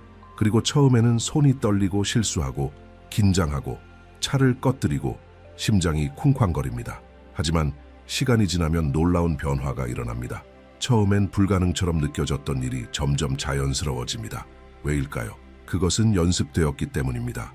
믿음도 똑같습니다. 실천할수록 자연스러워집니다. 헬레나라는 한 아주 평범한 할머니의 이야기를 생각해 보세요. 그녀는 작지만 강력한 방식으로 믿음을 실천하는 법을 배운 사람이었습니다. 누군가 슬퍼하면 그녀는 기도했습니다. 돈이 부족해도 그녀는 가진 것에 감사했습니다. 힘든 소식을 들으면 깊은 숨을 들이쉬고 이렇게 말했습니다. 하나님이 나와 함께 하시고 하나님은 무엇을 하시는지 아신다.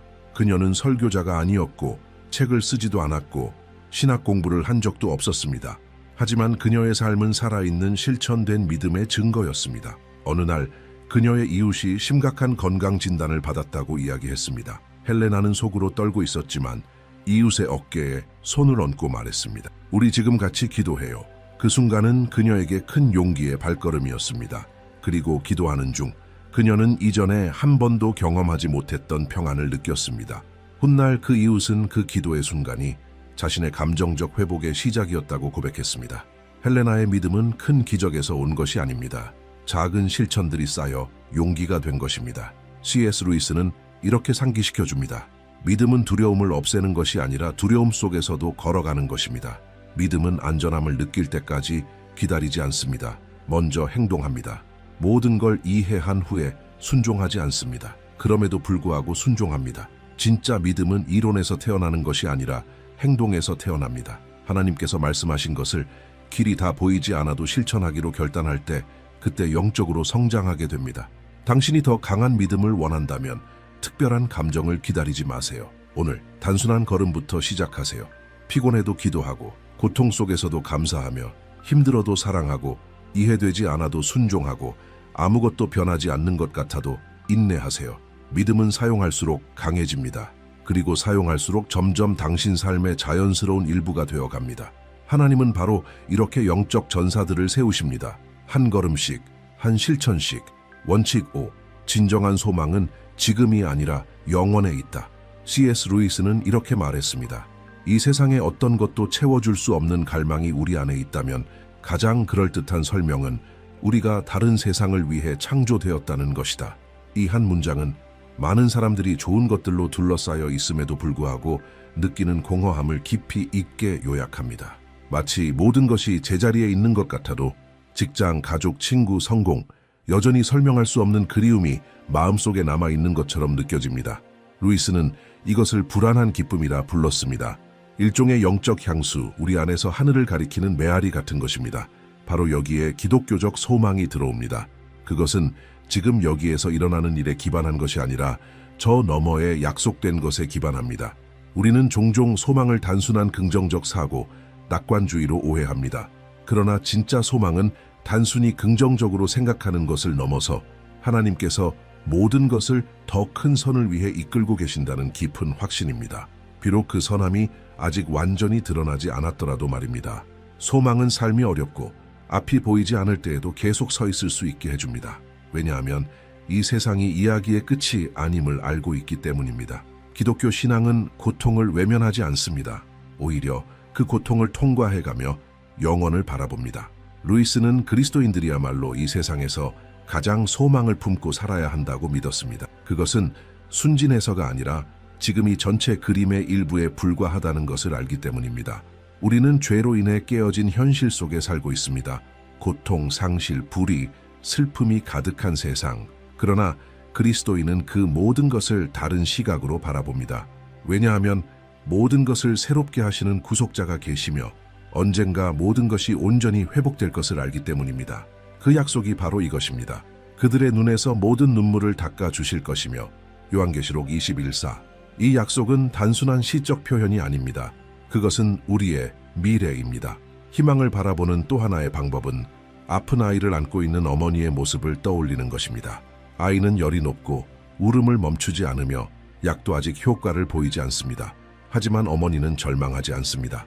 그녀는 아이를 단단히 그리고 다정하게 안고 손을 꼭 잡으며 말합니다. 괜찮아질 거야. 엄마가 여기 있잖아.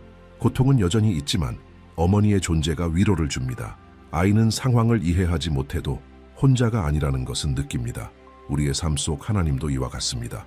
하나님은 고통 한가운데서 우리를 품으시며 우리가 혼자가 아님을 상기시켜 주십니다. 그리고 그 이상으로 하나님은 우리에게 약속하십니다. 이 모든 것이 지나갈 것이라고. 고통에는 유통기한이 있고 아픔에는 끝나는 날이 있습니다. 우리의 희망은 고통을 피하는 데 있는 것이 아니라 고통이 영원하지 않다는 사실에 있습니다. 오스발두라는 한 어르신을 알게 되었는데 그는 몇 년 동안 불치병을 안고 살아갔습니다. 그는 이미 움직일 수 없었고 모든 일에 도움을 받아야 했습니다. 그런데도 누군가가 그를 방문하면 방을 나갈 때는 마음이 더 가벼워졌습니다. 왜일까요? 그는 영원에 대해 확신과 평안 속에서 말했기 때문입니다. 그는 이렇게 말하곤 했습니다. 나는 내가 믿는 분을 압니다. 여기서 나아질지는 모르겠지만 내 영혼은 이미 치유되었습니다. 나는 평안합니다. 그의 방에는 고통이 있었지만 찬양도 있었습니다. 그는 시편을 읽고 옛 찬송가를 들으며 미소를 지었습니다. 모든 것이 잘 풀려서가 아니라 그의 희망이 상황에 기반한 것이 아니었기 때문입니다.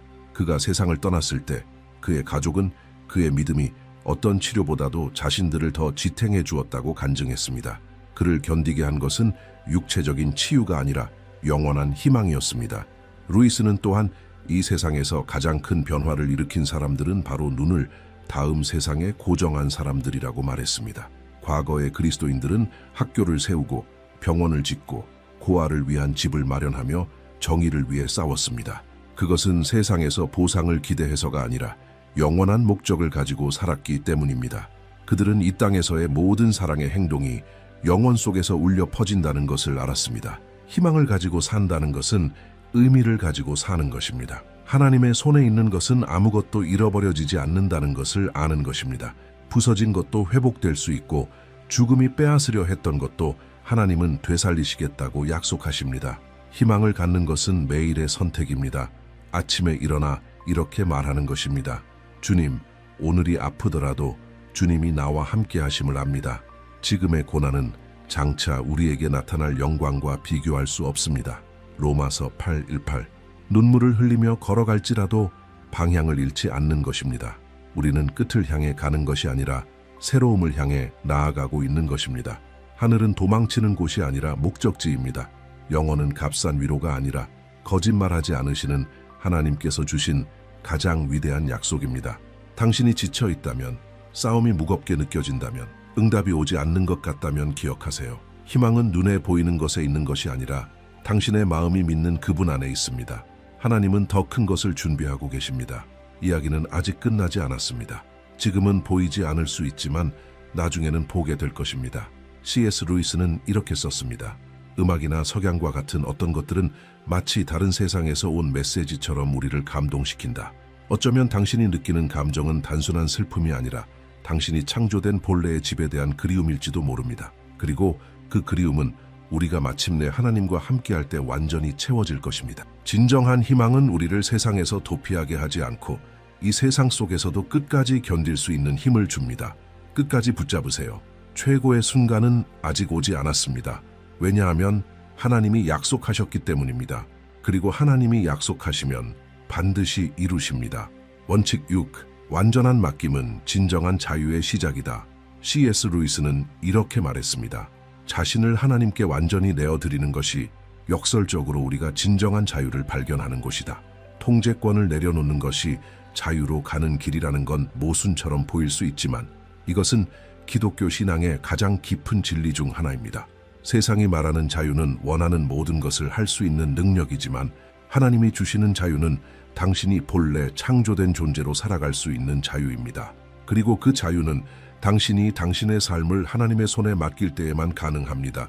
우리는 자주 모든 것을 통제하려고 합니다. 미래, 결정, 관계, 재정, 결과들. 우리는 만약 손을 놓으면 모든 것이 무너질 것이라 생각합니다. 그러나 인생의 짐을 혼자 지고 가는 것은 인간의 마음에 너무 무거운 부담입니다.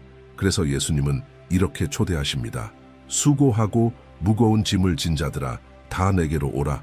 내가 너희를 쉬게 하리라. 마태복음 11:28. 쉼은 맡김에서 시작됩니다. 우리가 마침내 이렇게 고백할 때 하나님, 무엇을 해야 할지 모르겠습니다. 그래서 제가 할 수 있는 건 단 하나, 신뢰하는 것입니다. 루이스는 기독교인의 삶을 매일의 항복, 매일의 맡김의 여정이라고 묘사했습니다. 삶의 일부만 맡기는 것으로는 충분하지 않습니다. 어떤 문제 하나만 하나님께 맡기고 나머지는 여전히 내가 해결하려는 것으로는 부족합니다. 하나님은 전부를 원하십니다. 그것은 당신을 조종하려는 것이 아니라 전부를 맡길 때에만 하나님께서 온전히 인도하실 수 있기 때문입니다. 완전한 맡김은 패배가 아니라 절대 실패하지 않으시는 분의 성품에 대한 절대적인 신뢰입니다. 주님의 손에 맡깁니다라고 말하는 것에는 깊은 치유의 능력이 있습니다. 그것은 우리의 시선을 바꿔줍니다. 고통은 여전히 고통이지만 더 이상 혼자 지는 짐이 아닙니다. 모든 것을 새롭게 하실 수 있는 분과 함께 짊어지는 고통이 됩니다. 하나님은 당신의 고통을 멀리서 지켜보는 관찰자가 아니라 함께 하시는 참여자이십니다. 하나님은 당신의 모든 눈물을 보시고 모든 부르짖음을 들으시며 당신조차 표현하지 못하는 감정을 이해하십니다. 그리고 그 이상으로 하나님은 일하십니다. 침묵 중에도 아무것도 변하지 않는 것처럼 보이는 그 순간에도 하나님은 일하고 계십니다. 이것을 다르게 깨달은 한 가지 방법은 캐롤이라는 젊은 여성의 이야기에서 나타났습니다. 그녀는 수년 동안 깊은 가족 갈등을 혼자 힘으로 해결하려고 애썼습니다. 가족 모임이나 대화를 앞두고 그녀는 전쟁터에 나가는 사람처럼 준비했습니다. 반박할 말들을 미리 준비하고 마음을 단단히 닫고 만약 자신이 모든 걸 통제하지 않으면 아무것도 변하지 않을 거라는 기대를 품은 채로, 그리고 예상대로 상황은 항상 더 악화되었습니다. 그러던 어느 날 평범한 예배 중에 그녀는 이런 말을 들었습니다. 하나님이 맡기라 하신 것을 당신이 계속 짊어질 필요는 없습니다. 그 말이 그녀의 마음을 흔들었습니다. 처음으로 대답을 준비하는 대신 그녀는 마음을 준비했습니다. 기도하고 울며 그녀는 가족에게 편지를 썼습니다.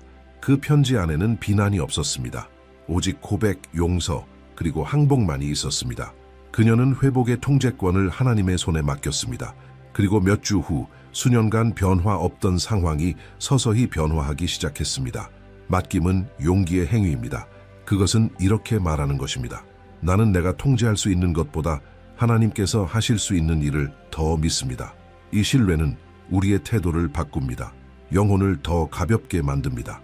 팔짱 끼고 아무것도 하지 않는다는 뜻이 아니라 하나님보다 앞서가지 않고 그분과 함께 걷는다는 뜻입니다.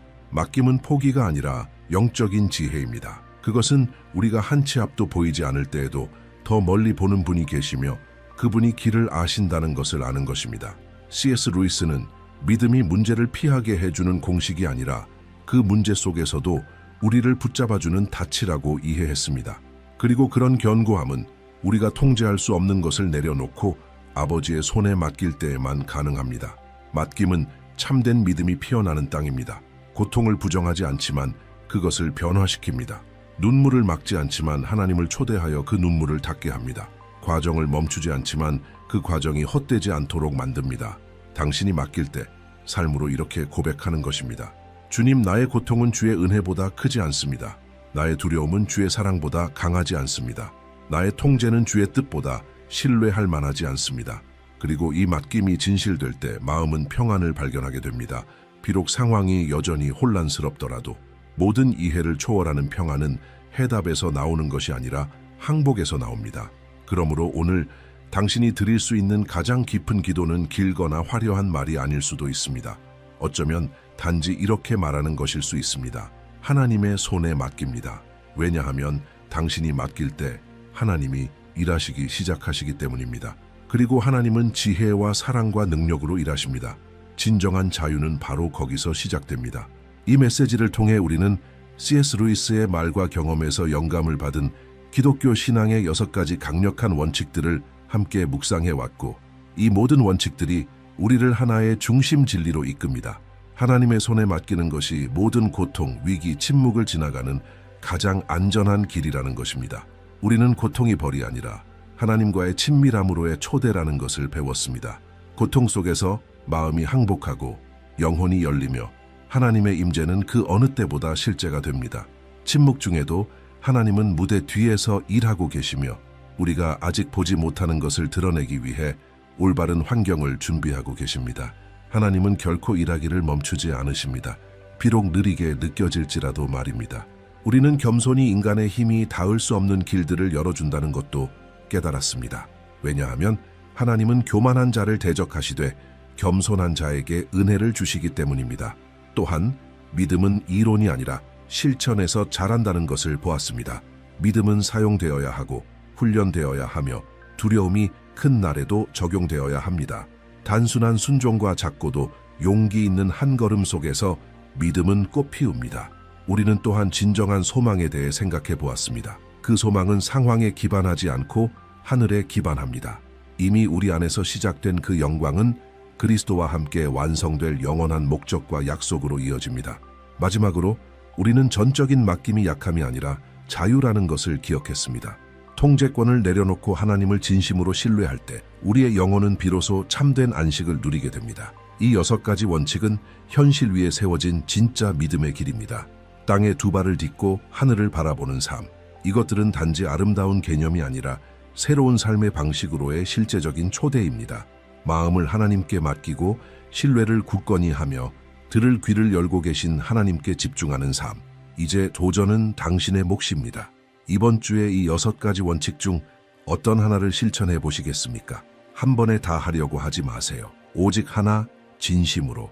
오늘 당신의 고통이든 두려움이든 희망이든 무엇이든 하나님 손에 맡겨보세요. 그리고 하나님께서 모든 것을 돌보고 계심을 아는 평안을 경험해 보세요. 아무도 보지 않는 것 같을 때에도 하나님은 당신의 고통을 보고 계십니다. 세상이 침묵할 때에도 하나님은 당신의 노래를 듣고 계십니다. 당신은 혼자가 아닙니다. 단 한 번도 혼자가 아니었습니다. C.S. 루이스는 우리에게 고통이 하나님으로부터 우리를 멀어지게 하는 것이 아니라 모든 것을 올바른 손에 맡길 때 오히려 더 가까이 이끌 수 있다고 상기시켜 줍니다. 그러니 오늘 혼자 싸우는 대신에 맡기세요. 쉬세요. 신뢰하세요. 우주를 창조하신 하나님께서 당신의 눈물도 붙들고 계시며 그 어떤 눈물도 목적 없이 땅에 떨어지지 않습니다. 노래할 날이 올 것입니다. 그리고 하나님은 당신의 고통을 간증으로 바꾸실 것입니다. 그분은 신실하십니다. 그분은 당신과 함께 하십니다. 지금 제가 당신께 특별한 부탁을 드리고 싶습니다. 아래에 창의적이고 은혜로운 댓글을 남겨주세요. 믿음의 한마디, 성경 구절 혹은 영상을 보는 동안 하나님께서 당신 마음에 주신 한 단어라도 좋습니다. 당신의 댓글이 다른 이들의 삶을 세워줄 수 있습니다. 그리고 아직 구독하지 않으셨다면 지금 구독 버튼을 눌러주세요. 매일매일 당신의 영혼을 강하게 해줄 메시지를 받아보실 수 있습니다. 지금 화면에 다음 영상이 보이고 있을 거예요. 꼭 이어서 보세요. 그 영상은 당신의 영적 여정을 더 깊은 곳으로 인도할 것입니다. 하나님의 축복이 당신과 함께 하시길 바랍니다. 이 세상의 어떤 경험으로도 만족시킬 수 없는 욕망이 내 안에 있다면 가장 그럴듯한 설명은 내가 다른 세상을 위해 만들어졌다는 것이다. C.S. 루이스. 이 C.S. 루이스의 문장은 하루가 끝날 무렵 조용한 불안함을 느끼는 모든 이들의 마음에 깊이 울려 퍼집니다. 불이 꺼지고 몸이 누워지고 바깥 세상이 멀게 느껴지는 그 순간을 아시나요? 바로 그 깊은 밤에 성령께서 속삭이십니다. 낮에는 온갖 방해물, 책임, 소음, 결정들로 둘러싸여 있지만 밤이 되면 마치 하늘이 땅에 더 가까이 다가오는 것 같고 하나님의 영이 우리의 양심을 부드럽게 만질 틈을 찾는 듯합니다. 바로 그 순간 잠들기 전 우리는 모든 것을 내려놓을 기회를 갖습니다. 정말 모든 것을요. 이름 붙이기도 어려운 것들까지도. 20세기의 가장 위대한 기독교 사상가 중 한 사람인 C.S. 루이스는 영적 삶이 단지 논리로만 사는 것이 아니며 또한 일시적인 감정으로만 사는 것도 아니라고 가르쳤습니다. 그는 믿음이란 우리가 느끼지 못해도 신뢰하는 조용한 결정들 속에서 세상에는 보이지 않지만 하늘에는 경배의 행위로 기록되는 단순한 행동들 속에서 세워진다고 말했습니다. 그래서 오늘 저는 여러분에게 하나님과의 밤과 삶을 변화시킬 수 있는 한 가지를 제안하고 싶습니다. 잠들기 전 성령께 4가지를 고백해 보세요. C.S. 루이스의 가르침에서 비롯된 이 4고백은 여러분의 마음, 믿음 그리고 그리스도와의 여정을 새롭게 할 수 있는 힘을 담고 있습니다.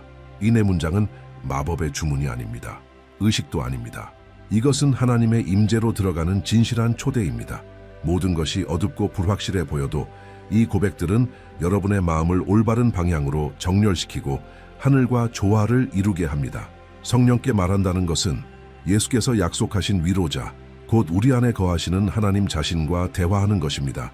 그분은 우리를 인도하고 가르치며 바로잡고 강하게 하시는 분입니다. 이 진리들을 마음에 품고 하루를 마무리하는 영적 영향을 상상해 보십시오. 조용히 일하시는 성령께 자리를 내어드리며 평안한 마음으로 잠드는 것을 상상해 보세요.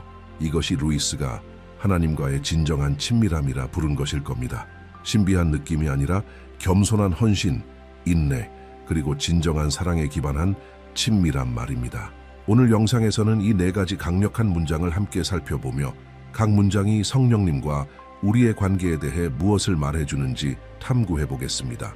각 고백은 성경 말씀과 C.S. 루이스의 저술을 바탕으로 묵상하고 바쁜 일상과 복잡한 현대 삶 속에서도 어떻게 이 믿음의 결단을 실천할 수 있을지 실제적인 예시도 나눌 예정입니다. 하나님을 더 갈망하고 성령님과 더 깊은 관계를 원하며 의심에서 믿음으로 걸어간 한 사람의 지혜에서 배우고 싶다면 이 영상은 바로 당신을 위한 것입니다. 그리고 매일 믿음을 북돋는 메시지, 성경적 가르침, 영혼을 살리는 콘텐츠를 계속 받고 싶다면 지금 이 채널을 구독해 주세요. 단순한 클릭이 아니라 저는 제 삶에 하나님을 더 원합니다 라는 믿음의 고백이 됩니다. 그러니 지금 바로 구독 버튼을 누르고 알림 설정도 해주세요. 그렇게 하면 매일 하나님께서 얼마나 여러분을 사랑하시고 돌보시며 영원한 목적을 위해 부르셨는지를 기억할 수 있게 될 거예요. 이제 마음이 정돈되고 성령님께서 말씀하실 준비가 되었다면 함께 그 원칙들로 들어가 보겠습니다. 원칙 1. 잠들기 전 성령께 드리는 고백. 이해하지 못해도 신뢰하는 법을 가르쳐 주세요. 때때로 인생은 혼란스럽게 느껴집니다. 계획대로 일이 풀리지 않고 우리가 기도한 것에 하나님은 침묵하시는 듯 보일 때 그 침묵이 오히려 어떤 대답보다 더 크게 느껴지곤 합니다. 사실 어떤 순간들은 정말로 우리의 통제를 벗어나 있습니다. 그런데 C.S. 루이스는 이런 순간들 속에서 우리에게 가장 귀중한 기회를 발견하라고 가르칩니다. 바로 신뢰의 기회입니다. 루이스는 자신의 가장 솔직한 책 중 하나인 헤아려 본 슬픔에서 고통과 혼란의 순간에는 하나님께서 우리에게서 숨으신 것처럼 느껴질 수 있다고 고백합니다. 그는 이 사실을 부끄러워하지 않고 인정했습니다. 왜냐하면 진짜 믿음이란 우리가 혼란스럽고 고통스러움을 부정하는 것이 아니라 그런 중에도 계속 걸어가기로 선택하는 것이기 때문입니다. 마치 어두운 밤길을 손전등 없이 걷는 것과 같습니다. 당신을 인도하는 손이 길을 알고 있다는 사실만 믿고 따라가는 것이죠. 목적지가 보이지 않을지라도 당신을 이끄시는 분은 정확히 어디로 가고 있는지 알고 계십니다. 성경은 우리를 이 깊은 신뢰로 초대합니다. 이사야 55장 8, 9절에서 하나님은 이렇게 말씀하십니다. 내 생각은 너희의 생각과 다르며 너희의 길은 내 길과 다르다. 하늘이 땅보다 높은 것 같이 내 길은 너희의 길보다 높으며 내 생각은 너희의 생각보다 높다. 즉 하나님은 전체 그림을 보고 계십니다. 우리는 단지 작은 한 조각만 볼 수 있을 뿐입니다. 그럼에도 불구하고 하나님은 우리에게 신뢰하라고 부르십니다. 아마 지금 당신은 아무것도 이해되지 않는 시기를 지나고 있을지도 모릅니다. 갑작스런 경제적 어려움, 무너지는 관계들, 약해진 건강, 당신은 기도하고 하나님을 찾고 있지만 여전히 왜 이런 일이 일어나는 걸까? 라는 의문만이 남아있을지도 모릅니다. 이럴 때 마음은 왜요? 라고 묻고 싶어 하지만 영혼은 이렇게 말하는 법을 배워야 합니다. 이해하지 못해도 나는 신뢰합니다. 신뢰는 의심이 없는 상태가 아닙니다. 의심이 있어도 그 자리에 머물기로 결단하는 것입니다. 실제 삶의 이야기 하나를 나누겠습니다. 실제로 있었던 일입니다. 조세라는 이름의 한 중년 남성이 있었습니다. 그는 30년 넘게 신실하게 살아온 기독교 신자이자 벽돌공이었습니다. 어느 날 그는 아무런 예고 없이 일자리를 잃었고 얼마 지나지 않아 아내가 중병을 진단받았습니다. 어린 자녀들과 쌓여가는 고지서들 속에서 그 안의 모든 것은 절망하고 싶어 했습니다. 하지만 그는 매일 밤 잠들기 전에 침대 옆에 무릎을 꿇고 단 한 가지만 기도했습니다. 주님, 이해할 수는 없지만 주님을 신뢰합니다. 성령님, 주님의 선하심을 의심하지 않도록 저를 붙들어 주세요. 기적은 즉시 일어나지 않았습니다. 갑자기 일자리가 생긴 것도 아니었습니다. 하지만 조세의 마음 안에서 어떤 변화가 일어났습니다. 그는 평안한 마음으로 잠들었고 다음 날 아침에는 다시 일어날 힘을 얻었습니다. 그리고 조금씩 하나님은 길을 여셨습니다. 누군가가 임시 일거리를 제안했고 이어서 정규직 일자리도 생겼습니다. 아내는 의료진의 예상을 뛰어넘는 회복을 보였습니다. 모든 일이 즉각적으로 해결되진 않았지만 모든 순간이 하나님의 손에 의해 지탱되고 있었던 것입니다. 왜 그럴까요? 그는 이해하지 못하면서도 신뢰하는 법을 배웠기 때문입니다. 바로 이런 믿음이 하늘을 움직입니다. 성령님은 마음속에서 이렇게 고백하는 소리를 들으실 때 신뢰하는 법을 가르쳐 주세요. 응답하십니다. 붙들어 주십니다. 길이 울퉁불퉁해 보여도 우리의 발을 높은 곳에 세워 주십니다. C.S. 루이스도 말했습니다. 하나님께서 가장 멀게 느껴질 때가 오히려 가장 가까이 계실 때일 수 있다고. 단지 그분은 우리 눈에 보이지 않는 영역에서 조용히 일하고 계시는 것입니다. 하나님은 우리의 믿음을 빚고 계십니다. 그리고 그 빚는 과정은 고통스럽지만 반드시 필요합니다. 때로 하나님의 침묵은 부재가 아니라 건축입니다. 이제 오늘 하루를 떠올려 보세요. 당신은 몇 번이나 모든 걸 스스로 이해하려고 애썼나요? 얼마나 자주 어떤 상황을 바라보며 왜 하나님이 이걸 허락하셨을까? 혹은 그분은 나를 잊으신 걸까? 라는 질문을 했나요? 바로 그때 잠들기 전에 드릴 수 있는 가장 강력한 기도가 있습니다. 성령님, 이해하지 못해도 신뢰하는 법을 가르쳐 주세요.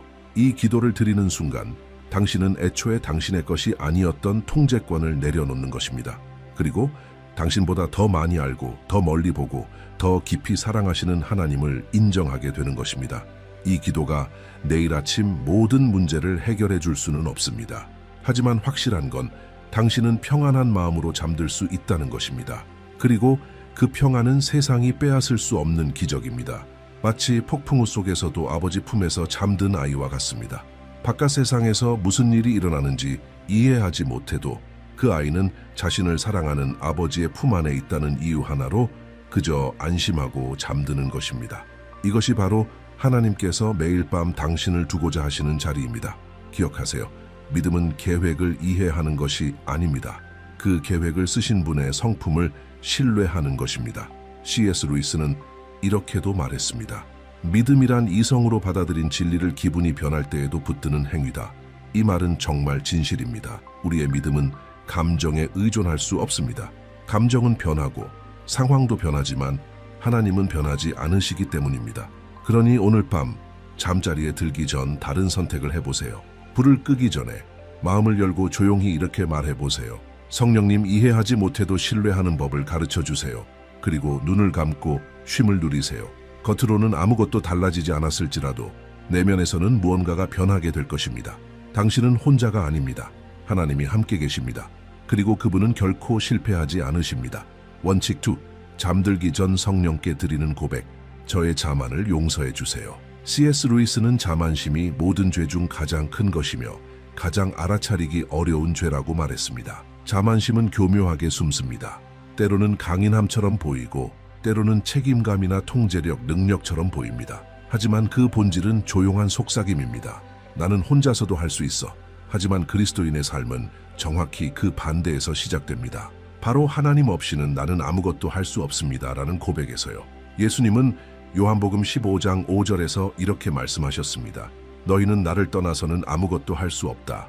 그런데 우리는 얼마나 자주 마치 예수님께서 반대로 말씀하신 것처럼 살아가고 있을까요? 아침에 일어나 자동적으로 하루를 시작하고 우리의 논리, 경험, 에너지에 의지해서 하루를 진행합니다. 모든 것이 꼬이고 난 후에야 기도하고 우리의 힘이 다 소진된 후에야 하늘의 도움을 구합니다. 루이스는 자만심이 영적인 독이라고 말했습니다. 왜냐하면 그것은 우리가 자신의 실상을 인식하지 못하게 만들기 때문입니다. 자신의 필요를 인식하지 못하는 사람은 구세주를 찾지 않습니다. 자신이 강하다고 느끼는 사람은 도움을 구하지 않습니다. 그러나 자신의 한계를 인정하는 사람에게는 성령님께서 자유롭게 일하실 수 있습니다. 우리가 성령님께 이렇게 고백할 때 저의 자만을 용서해 주세요. 사실 우리는 우리 영혼의 문을 열어 성령님께서 들어오셔서 원래 그분이 맡으셔야 했던 통제권을 다시 회복하시도록 허락하는 것입니다. 회개는 부끄러움이 아닙니다. 그것은 자유입니다. 그것은 쓸모없이 짊어지고 다니던 무거운 배낭을 내려놓는 것입니다. 그리고 성령님은 그 짐을 벗기시고 가볍고 영원한 것을 대신 주시는 전문가이십니다. 이번에는 상상 속 이야기가 아니라 제가 직접 목격한 한 가지 간단한 이야기를 나누고 싶습니다. 네이디라는 이름의 여성이 있었습니다.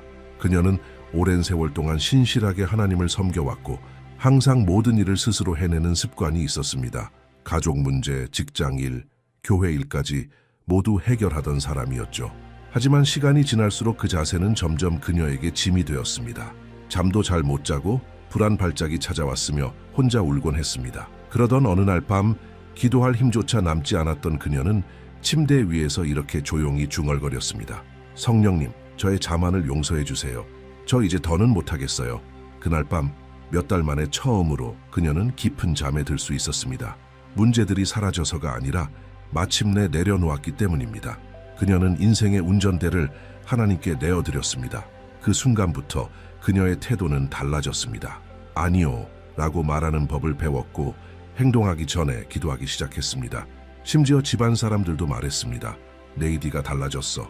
정말 그랬습니다. 덜 지치고 더 가볍고 평안이 가득한 모습으로요.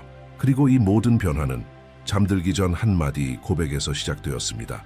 많은 사람들은 회개가 심각한 죄를 저지른 사람만을 위한 것이라고 생각합니다. 그러나 회개는 하나님 없이 사는 사람, 스스로의 힘으로 버티며 사는 사람 모두에게 필요한 것입니다. 회개는 하나님의 은혜가 단지 용서를 위한 것이 아니라 매일의 삶을 지탱하기 위한 것임을 인정하는 행위입니다. 당신은 가족 안에서 항상 강해야만 하는 사람이 아닙니다. 지쳤다고 말해도 괜찮습니다. 모든 문제를 당신 혼자 해결할 필요는 없습니다. 하나님은 당신이 세상의 짐을 지고 살도록 부르신 분이 아닙니다. 그분은 이미 십자가에서 그 짐을 지셨습니다. C.S. 루이스는 참된 그리스도인의 위대함은 그의 힘에 있는 것이 아니라 항복에 있다고 말했습니다. 그리고 그는 이것을 직접 경험한 사람입니다. 오랜 시간 동안 그는 하나님을 이성으로만 이해하려 했고 하나님의 부르심을 거부하고 삶의 통제권을 스스로 쥐고 있으려 했습니다. 그러나 자신의 약함을 인정했을 때 믿음은 비로소 꽃피기 시작했습니다. 그는 이렇게 고백했습니다. 나는 어쩌면 영국에서 가장 마지못해 가장 불행하게 회심한 사람으로 자신을 내어주었지만 바로 그 자리에서 나는 평화를 발견했다. 이것이 진정한 회개의 능력입니다. 단지 미안함을 느끼는 것이 아니라 나가 차지하고 있던 자리를 내어드리고 성령님이 그 자리에 오셔서 다스리시도록 초대하는 것입니다. 그러니 오늘 베개에 머리를 얹기 전에 이 간단한 기도를 드려보세요. 성령님, 저의 자만을 용서해 주세요. 그리고 잠시 조용히 머물러 보세요. 하나님께서 당신에게 상기시켜 주시기를 원하십니다. 당신은 돌봄을 받고 있다는 것을, 당신의 필요를 주에 깊게 살피는 아버지가 계시다는 것을, 당신은 누구에게도 아무것도 증명할 필요가 없다는 것을, 당신의 힘은 당신 자신에게서 나오는 것이 아니라 하나님께로부터 온다는 것을, 겸손은 은혜를 불러옵니다. 야고보서 4장 6절은 이렇게 말씀합니다. 하나님은 교만한 자를 물리치시고 겸손한 자에게 은혜를 베푸신다. 내일을 위한 은혜가 필요하신가요? 그렇다면 오늘 밤을 겸손으로 시작하세요. 만약 오늘 하루 동안 하나님을 무시하는 태도를 보였다면, 기도하는 걸 잊었거나 충동적으로 행동했거나 자신의 힘으로만 문제를 해결하려 했다면 자책하지 마세요.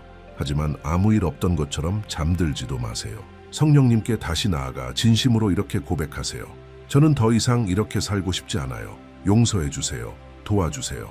성령님은 이런 마음을 거절하지 않으십니다. 자만은 세상 사람들의 눈에는 강함처럼 보일 수 있지만 하나님의 눈에는 그것이 오히려 숨겨진 연약함입니다. 그러나 성령님께 의지하는 삶, 이것이야말로 진정한 강함입니다. 잠자기 전에 그 시간은 하나님과 함께하는 거룩한 순간입니다. 진실한 한 순간. 그 시간을 통해 내려놓고 항복하고 비워내고 하나님께서 당신의 마음을 그분의 임재로 가득 채우시도록 허락해 보세요. 당신은 혼자가 아닙니다. 그리고 당신을 사랑하시는 하나님은 당신의 힘이 아니라 당신의 온전한 마음을 원하십니다. 원칙 3. 잠들기 전 성령께 드리는 고백.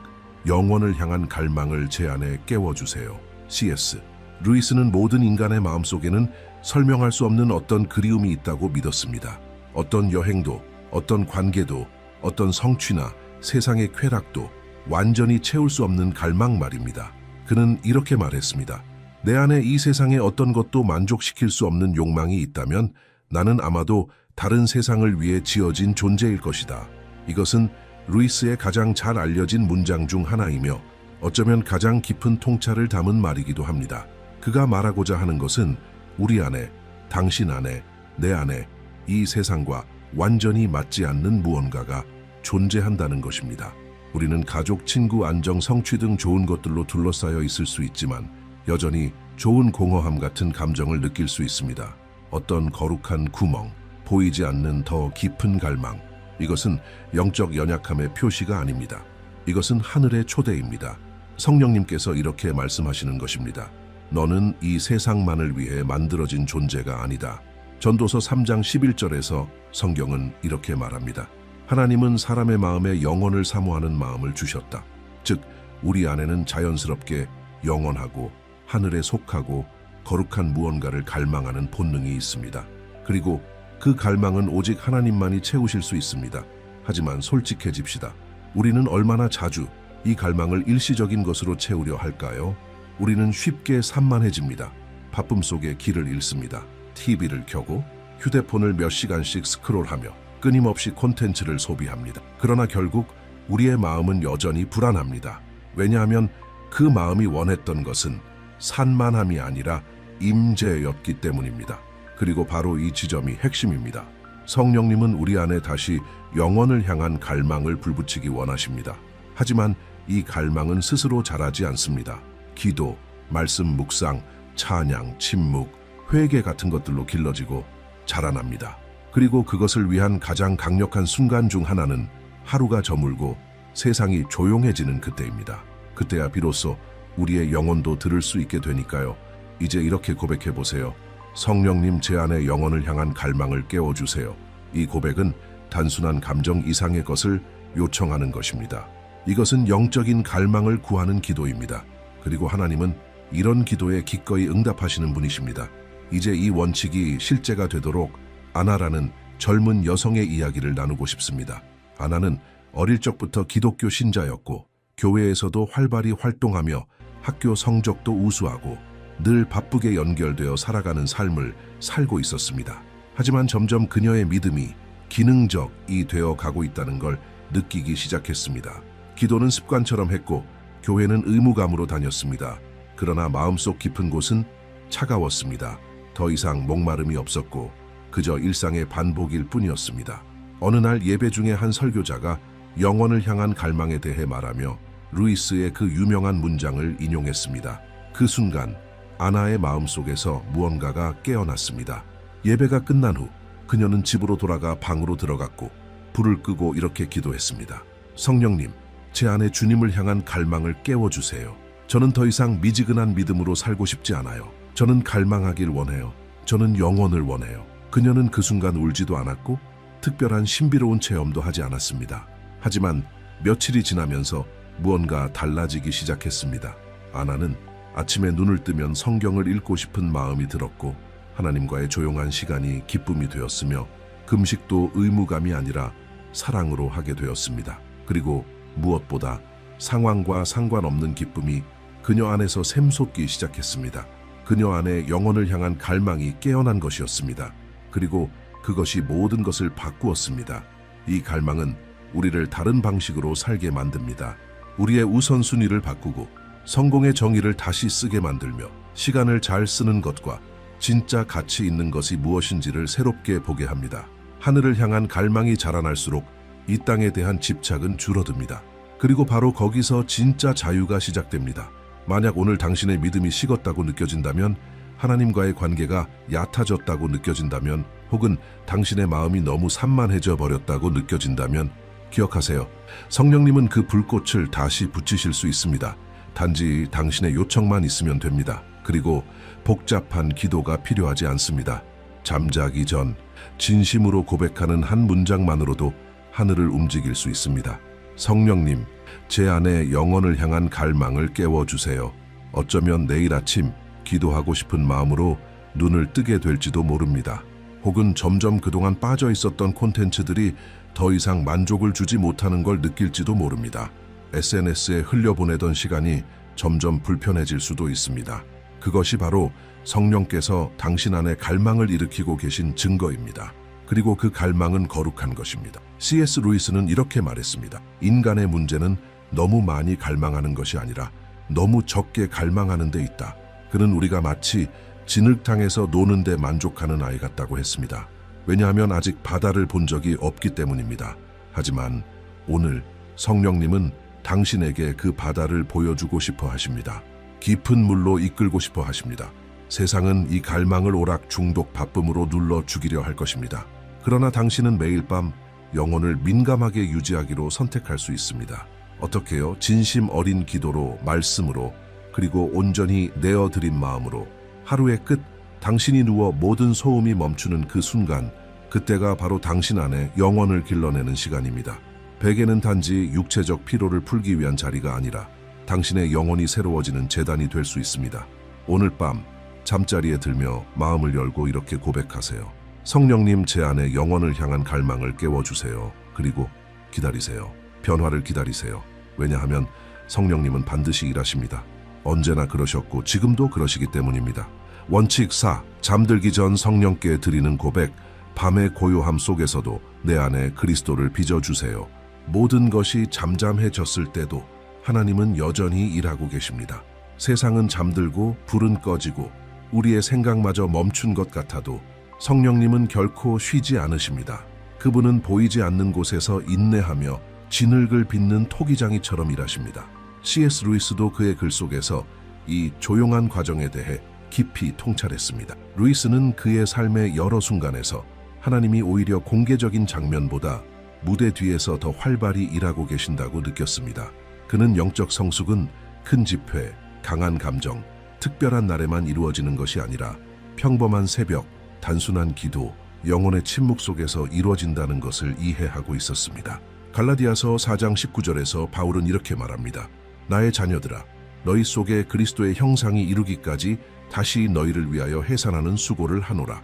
이것이 바로 그리스도인의 삶의 궁극적인 목적입니다. 단지 예수님의 추종자가 되는 것이 아니라 예수님의 성품이 우리 안에 형성되는 것입니다. 그리고 이 형성은 빠르지 않습니다. 요란하지도 않고 예측할 수도 없습니다. 어떤 때는 바로 그 조용한 밤에 하나님은 우리의 영혼 깊은 곳에서 가장 크고 깊은 수술을 하십니다. 육체가 쉬는 동안 성령은 일하십니다.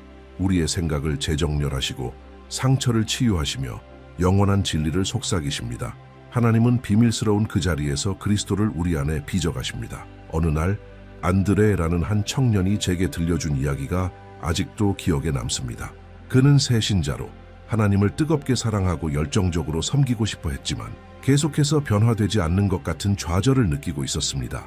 그는 이렇게 말했습니다. 기도도 하고 성경도 읽고 교회도 가는데 나는 왜 그대로인 것 같죠? 성령님, 밤의 고요함 속에서도 내 안에 그리스도를 빚어주세요. 안드레는 오랫동안 오직 강한 감정을 느낄 때만 하나님께서 자신을 다듬고 계시다고 생각했습니다. 그러다 어느 날 한 목사님이 이렇게 말해 주었습니다. 하나님은 네가 단순한 일에 충실할 때도 너를 빚고 계신단다. 심지어 네가 자고 있을 때도. 그 말을 들은 후 안드레는 매일 밤 단 한 문장의 기도를 드리기 시작했습니다. 성령님, 밤의 고요함 속에서도 내 안에 그리스도를 빚어주세요. 몇 달이 지난 뒤 그는 자신이 조금씩 달라지고 있다는 것을 깨달았습니다. 인내심이 늘었고 불안은 줄었으며 죄에 대한 욕망은 점점 약해졌습니다. 그는 여전히 완벽하지 않았지만 분명히 달라졌습니다. 그리고 그 변화가 정확히 언제 시작되었는지도 몰랐습니다. 왜냐하면 그 변화는 그가 잠든 사이, 그가 하나님을 신뢰하는 사이, 성령님이 조용히 그를 다듬는 사이에 일어났기 때문입니다. 이것이 바로 영적 성숙의 여정입니다. C.S. 루이스는 기독교인은 단지 선한 일을 하는 사람이 아니라 속사람이 달라진 사람이라고 말했습니다. 그리고 그런 변화는 시간과 헌신, 그리고 무엇보다 매일의 항복을 통해 일어납니다. 마치 땅 속의 씨앗과 같습니다. 겉으로는 아무 일도 일어나지 않는 것 같지만 그 어둠 속에서 무언가가 깨지고 자라고 형태를 갖추기 시작합니다. 당신도 그렇습니다. 당신이 기도하고 아무 변화가 없는 것처럼 느껴질 때도 계속하세요. 말씀을 읽고 다 이해하지 못한다고 느껴질 때도 계속하세요. 하나님을 찾는데 침묵만 들릴 때도 계속하세요. 왜냐하면 하나님의 침묵은 부재가 아니라 작업 중이기 때문입니다. 그리고 오늘 잠들기 전 당신도 이 거룩한 작업에 동참할 수 있습니다. 단지 이렇게 고백함으로써 성령님, 밤의 고요함 속에서도 내 안에 그리스도를 빚어주세요. 성령님, 밤의 고요함 속에서도 내 안에 그리스도를 빚어주세요. 당신의 하루가 아무리 혼란스러웠고 실수투성이었고 실패로 가득했더라도 괜찮습니다. 하나님은 당신이 완벽하게 준비되기를 기다리시지 않습니다. 하나님은 혼돈 속에서 시작하십니다. 피곤하고 낙심되고 깨어진 당신을 빚으시기 시작합니다. 그것도 사랑으로 서두르지 않고 완전하게 말입니다. 어쩔 때는 성령님께서 당신의 꿈을 통해 말씀하시기도 하고 때로는 아침에 일어날 때 설명할 수 없는 평안을 주시기도 합니다. 혹은 하루를 살아가면서 어느 순간 갑작스레 선명한 깨달음을 주시기도 합니다. 마치 매일 밤이 비밀스러운 영적 작업실이 되는 것처럼요. 당신이 잠드는 사이 토기장이신 하나님은 조용히 일하고 계십니다. 그러기 위해 필요한 건 단 한 가지, 열려있는 마음입니다. 그리고 이렇게 작은 그러나 진실한 기도, 그리스도를 내 안에 빚어주세요. 당신이 지금 당장 모든 것을 바꿔야 하는 것은 아닙니다. 그러나 이 기도 하나로 시작할 수 있습니다. 왜냐하면 그리스도가 당신 안에 형성되기 시작하면 당신은 속사람부터 변화되기 때문입니다. 그리고 내면의 변화는 외적인 열매로 이어집니다. 더 온유하게, 더 절제 있게, 더 사랑스럽고 더 기쁨으로 가득하며 하나님의 음성에 더 민감하게 반응하게 됩니다. 그리고 이 모든 것은 조용한 항복에서 시작됩니다. C.S. 루이스는 하나님께서 우리를 단지 더 나은 사람으로 만들기 원하시는 것이 아니라 아예 새로운 존재로 바꾸시기를 원하신다고 말했습니다. 그리고 그 변화는 우리가 스스로를 고치려는 시도를 멈추고 성령님의 손길에 온전히 맡길 때 시작됩니다. 오늘 밤 당신이 누우면 기억하세요. 당신의 침대는 제단이 될 수 있습니다. 베개는 하나님이 일하시는 장소가 될 수 있습니다. 당신의 방은 하나님께서 그리스도의 형상을 심으시는 거룩한 밭이 될 수 있습니다. 그리고 아침에 일어날 때 큰 변화가 보이지 않을지도 모릅니다. 하지만 분명히 어떤 변화가 시작되었을 것입니다. 더 깊은 평안, 다른 생각의 방향, 더 강한 위를 향한 갈망, 이 모든 것은 단 하나의 진실한 기도로부터 시작됩니다. 성령님, 밤의 고요함 속에서도 내 안에 그리스도를 빚어주세요. 그러니 오늘 하루를 그저 그런 날로 여기며 잠들지 마세요. 이 밤을 전환점으로 만드세요. 믿음으로 이렇게 고백하세요. 성령님, 밤의 고요함 속에서도 내 안에 그리스도를 빚어주세요. 그리고 그 후에는 그저 쉬세요. 이 묵상의 끝자락에 도달한 지금 아마도 당신은 중요한 깨달음을 얻게 되었을 것입니다. 밤은 단순히 육체의 쉼을 위한 시간이 아니었다는 것. 그것은 하나님께서 내면을 변화시키기 위해 마련하신 거룩한 초대라는 사실입니다. 세상이 느려지고 집안이 조용해질 때 성령님은 온유하게 다가오십니다. 그리고 우리의 영혼 가장 깊은 영역에서 일하실 준비를 하십니다. 바로 그때 하루가 마무리되고 마음이 잠잠해지는 그 순간 우리는 하나님 앞에서 진실하게 벌거벗은 심령으로 그분과 대화할 수 있습니다. 오늘 우리는 잠자기 전에 성령께 드릴 수 있는 4가지 문장을 함께 나눴습니다. 이 문장들은 단순한 말이 아니라 시간이 지남에 따라 마음을 빚어가는 영적 진리들입니다. 진심과 믿음으로 이 고백들을 계속 드릴 때 그 씨앗은 자라나 영원한 열매를 맺게 될 것입니다. 첫 번째 문장은 이해하지 못해도 신뢰하는 법을 가르쳐 주세요. 이 고백은 항복입니다. 이 세상에서는 모든 것이 다 이해되지 않을 것이라는 사실을 받아들이는 것입니다. 항상 이유를 알 수는 없지만 우리는 우리가 보지 못하는 것을 보시는 하나님을 신뢰하기로 선택합니다. C.S. 루이스는 믿음이 기분이나 상황에 따라 움직이지 않고 조용한 결단에서 뿌리 내린다고 가르쳤습니다. 그리고 바로 그런 믿음의 토양에서 영적 성숙이 자라납니다. 두 번째 문장은 저의 자만을 용서해 주세요. 이 두 번째 고백은 회개로 우리를 이끕니다. 우리는 얼마나 자주 짐을 혼자 짊어지려 했을까요? 얼마나 자주 하나님을 의지하지 않고 자신의 힘만 믿고 살아가려 했을까요? 이 기도는 교만을 무너뜨리고 성령님께서 다스릴 수 있는 공간을 여는 행위입니다. 이것은 이렇게 고백하는 것입니다. 저 혼자 해보려 했지만 실패했습니다. 도와주세요. 루이스는 교만이 모든 죄 중 가장 위험한 죄라고 보았습니다. 왜냐하면 그것은 우리가 하나님을 필요로 한다는 가장 기본적인 진리를 보지 못하게 만들기 때문입니다. 그러므로 자신의 자만함을 회개하는 이 고백은 하나님의 은혜로 가는 거대한 첫걸음입니다. 세 번째 문장은 영혼을 향한 갈망을 제 안에 깨워주세요. 이것은 영적인 갈망과 민감함을 위한 기도입니다. 저는 외적인 신앙만으로는 만족하지 않아요. 주님의 임재를 정말로 갈망하고 싶어요. 라는 고백입니다. 루이스는 만약 우리 안에 이 세상 그 어떤 것으로도 채워지지 않는 욕망이 있다면 그것은 우리가 이 세상을 넘어선 현실을 위해 지어진 존재이기 때문이라고 했습니다. 그리고 이 영혼을 향한 갈망은 우리를 더섭는 것들에서 자유롭게 하며 진짜 중요한 것, 즉 하나님을 깊이 아는 삶으로 우리를 이끌어줍니다. 마지막 네 번째 문장, 밤의 고요함 속에서도 내 안에 그리스도를 빚어주세요. 이것은 온전한 항복의 기도입니다. 성령님의 그 느리고 조용하며 깊은 작업에 자신을 맡기는 것입니다. 그리스도께서 우리 안에 형성되는 과정은 단지 예배의 감정적인 순간이나 눈물의 자리에서만 이루어지는 것이 아니라 삶의 이면에서 매일 밤 우리가 조용히 하나님께 영혼을 맡기는 그 순간들 속에서 일어나는 일입니다. 겉으로 아무 일도 없는 것처럼 보여도 하나님은 일하고 계십니다. 그리고 그것이면 충분합니다. 이 네 가지 문장은 함께 한 가지 여정을 만들어냅니다. 항복, 회개, 갈망, 변화라는 거룩한 순환입니다. 이것은 어떤 의식이 아니라 매일 밤 하나님과 가까워지는 거룩한 습관이 될 수 있습니다. C.S. 루이스는 바로 이 여정을 직접 살았습니다. 그의 신앙은 이론이나 종교적 전통에 머무르지 않았습니다. 그것은 그의 삶의 가장 실제적인 부분들을 바꾸어 놓은 실천적 믿음이었습니다. 그래서 그의 가르침은 수십 년이 지나도 여전히 우리 마음에 깊은 울림을 줍니다. 왜냐하면 그는 알았습니다. 믿음은 침묵 속에서도 자란다는 것을, 영혼은 조용한 밤에 빚어진다는 것을, 그리고 우리가 모든 것을 조종하려는 시도를 멈추고 이렇게 고백할 때 주님, 제 안에서 주님의 뜻을 이루소서.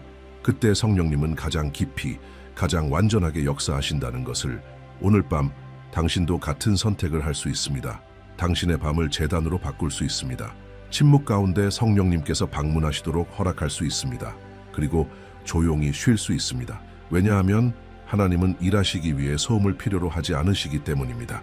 그분이 필요로 하시는 건 오직 열린 마음입니다. 제가 오늘 드리고 싶은 제안은 아주 단순합니다. 이번 한 주 동안 이 네 문장 중 하나를 골라 매일 밤 기도로 드려보세요. 그것을 거룩한 습관으로 삼아보세요. 그리고 성령님께서 당신 안에서 무엇을 시작하시는지 지켜보세요. 큰 변화가 즉시 눈에 띄지 않을 수도 있지만 마음속 어딘가가 달라지기 시작할 것입니다. 생각이 더 평화로워지고 마음이 더 민감해지고 믿음이 더 생생해지는 것을 느끼게 될 것입니다. 왜냐하면 하나님은 자신을 내어드리는 자를 존귀히 여기시고 성령님은 우리가 잠들어 있을 때조차도 그리스도를 우리 안에 빚어 가시기 때문입니다. 매일 밤 당신이 침대에 눕는 그 순간 하나님은 거기 계십니다. 막연한 개념으로가 아니라 세심한 아버지로, 항상 함께 하시는 구원자로, 그리고 당신 안에 거하시는 성령님으로, 그리고 그 조용한 시간, 세상이 느려지고 생각이 가라앉는 그 순간 하나님은 단지 육체적인 쉼만 주시려는 것이 아니라 당신 안에 영혼을 형성하기 원하십니다. 신뢰하게 해주세요. 제 자만을 용서해 주세요. 영혼을 갈망하게 해주세요. 내 안에 그리스도를 빚어주세요. 이러한 간단한 고백들을 드릴 때 성령님은 말을 넘어서는 일을 행하십니다. 당신의 영혼을 영원의 손길로 만지시는 것입니다. 비록 눈은 감기지만 당신의 마음은 하늘을 향해 열리게 됩니다. 예수님은 고난 없는 삶을 약속하신 적은 없지만 모든 순간에 함께 하시겠다고 약속하셨습니다. 그리고 당신이 밤을 하나님께 드릴 때 당신은 이렇게 고백하는 것입니다. 주님의 방법을 신뢰합니다. 주님의 품 안에서 쉽니다. 하나님께서 침묵 속에서 하실 수 있는 일을 과소평가하지 마세요. 위대한 일들은 보이지 않는 곳에서 시작됩니다. 큰 변화는 작은 기도에서 비롯됩니다. 오늘 당신은 밤을 성령님과의 만남의 시간으로 바꾸는 법을 배웠습니다. 이제 그것을 삶으로 가져가세요. 하늘이 당신의 방을 방문하도록 허락하세요. 왜냐하면 진실한 항복이 있는 곳엔 하나님의 임재가 반드시 임하기 때문입니다. 마지막으로 영상이 당신의 마음에 가장 깊이 울린 문장을 댓글로 남겨보세요. 그것이 기도이든 성경 구절이든 오늘 들은 고백 중 하나이든 상관없습니다. 당신의 한마디가 또 다른 누군가의 밤을 비출 수 있습니다. 그리고 하나님은 그런 작은 빛들을 통해 큰 일들을 이루십니다. 아직 이 채널을 구독하지 않으셨다면 지금 바로 구독해 주세요. 이곳에서는 그리스도 안에서의 여정을 견고히 해주는 콘텐츠들, 삶의 방향을 제시하고 위로와 영적 성장을 돕는 말씀들을 나누고 있습니다. 그리고 알림 설정도 잊지 마세요. 소중한 메시지를 놓치지 않도록요. 다음 영상에서는 오늘보다 더 깊이 들어갈 예정입니다. 영적으로 성숙해지고 싶고 하나님께 더 민감하게 반응하길 원하는 분들에게 완벽한 연속이 될 것입니다. 그때까지 성령님께서 당신을 계속 인도하시고 빚으시며 영혼을 향한 갈망을 당신 안에 다시 불러일으키시길 바랍니다. 하나님의 축복이 함께 하시길 바랍니다.